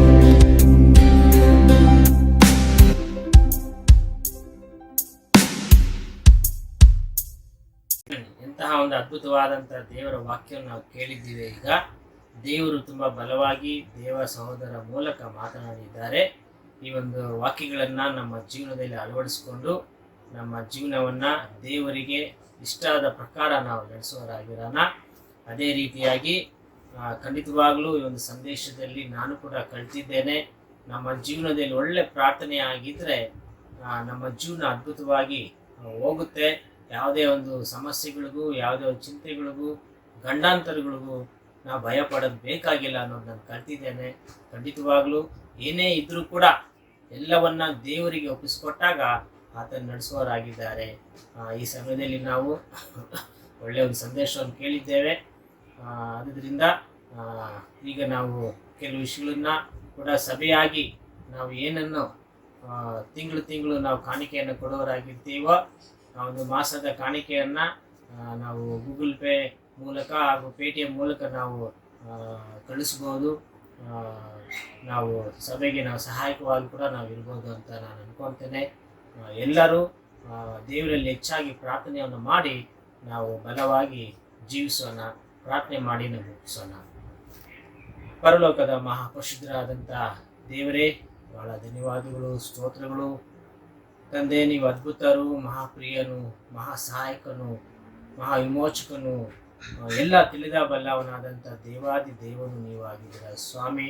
ಇವತ್ತು ಖಂಡಿತವಾಗಲೂ ಸ್ವಾಮಿ ಒಂದು ಅದ್ಭುತವಾದಂಥ ಆರಾಧನೆಯನ್ನು ನಮಗೆ ಕೊಟ್ಟಿದ್ದಕ್ಕಾಗಿ ಭಾಳ ಸ್ತೋತ್ರವನ್ನು ಸಲ್ಲಿಸುತ್ತೇನೆ. ದೇವರೇ, ದಾವೀದನ ಈ ಒಂದು ವಾಕ್ಯಗಳಲ್ಲಿ ಸ್ವಾಮಿ ನಮಗೆ ಬಹು ಉತ್ಸಾಹಪಡಿಸಿ ದೇವರೇ ಹತ್ತಿರವಾಗಿ ನಿಮ್ಮನ್ನು ನೋಡುವಂಥ ಒಂದು ಭಾಗ್ಯವನ್ನು ತಿಳ್ಕೊಳ್ಳುವಂಥ ಜ್ಞಾನವನ್ನು ನೀಡಿದ್ದಕ್ಕಾಗಿ ಭಾಳ ಧನ್ಯವಾದಗಳು. ಅದ್ಭುತವಾದ ಸಂದೇಶ ಸ್ವಾಮಿ ನೀವು ನೀಡಿದ್ದಕ್ಕಾಗಿ ಸ್ತೋತ್ರಗಳು. ದೇವರೇ, ನಾವು ನಿಮ್ಮ ವಾಕ್ಯಗಳಲ್ಲಿ ನಮ್ಮ ಜೀವನದಲ್ಲಿ ಅಳವಡಿಸಿಕೊಂಡು ಒಂದು ನಾವು ನಂಬಿಕೆಯಲ್ಲಿ, ವಿಶ್ವಾಸದಲ್ಲಿ ಬಲವುಳ್ಳವರಾಗಿ ಬೆಳೆದು ಸ್ವಾಮಿ ನಮ್ಮನ್ನು ಪ್ರೋತ್ಸಾಹಿಸಿಕೊಂಡು ಒಬ್ರಿಗೊಬ್ಬರು ಸಹಾಯ ಮಾಡುತ್ತಾ ನಾವು ಜೀವಿಸಲು ಸಹಾಯ ಮಾಡುತ್ತಾ ಬೇಡ್ಕೊಳ್ತೇನೆ. ಸುತ್ತಮುತ್ತ ನಡೀತಾ ಇರ್ತಕ್ಕಂಥ ಎಲ್ಲ ಒಂದು ಕೊರೋನಾ ತೊಂದರೆಗಳಿಂದ ಸ್ವಾಮಿ ಹೋಗಲಾಡಿಸಿ ಆದಷ್ಟು ಬೇಗನೆ ಯಾವುದಾದ್ರೂ ಒಂದು ಔಷಧಿಯನ್ನು ಕಂಡುಹಿಡಿದು ಸಿಕ್ಕಿ ತಂದೆ ಎಲ್ಲರೂ ಮುಕ್ತರಾಗುವಂತೆ ಗುಣವಂತರಾಗುವುದಕ್ಕೆ ಸಹಾಯ ಮಾಡುತ್ತೆ ನಾವು ಪ್ರಾರ್ಥಿಸ್ಕೊಳ್ತೇನೆ ಸ್ವಾಮಿ. ಯಾರೆಲ್ಲ ಮರಣವನ್ನು ಅರ್ಪಿಸಿದಾರೋ, ಯಾರೆಲ್ಲ ಕುಟುಂಬಗಳಲ್ಲಿ ಸಮಾಧಾನವಿಲ್ಲದೆ ಇದೆಯೋ ಎಲ್ಲರಲ್ಲೂ ನೀವಿರಬೇಕು. ನೀವೇ ಜೊತೆಯಾಗಿ ಇದ್ದುಕೊಂಡು ಸ್ವಾಮಿ ಸಹಾಯ ಮಾಡುತ್ತೆ ನಾವು ಪ್ರಾರ್ಥಿಸ್ಕೊಳ್ತೇನೆ. ಇನ್ನು ದೇವರೇ, ಈಗಾಗಲೇ ಎಷ್ಟೊಂದು ಜನರು ಹಾಸ್ಪಿಟ್ಲಲ್ಲಿ ನರಳುತ್ತಿದ್ದಾರೆ, ಕಷ್ಟಪಡ್ತಿದ್ದಾರೆ ಸ್ವಾಮಿ.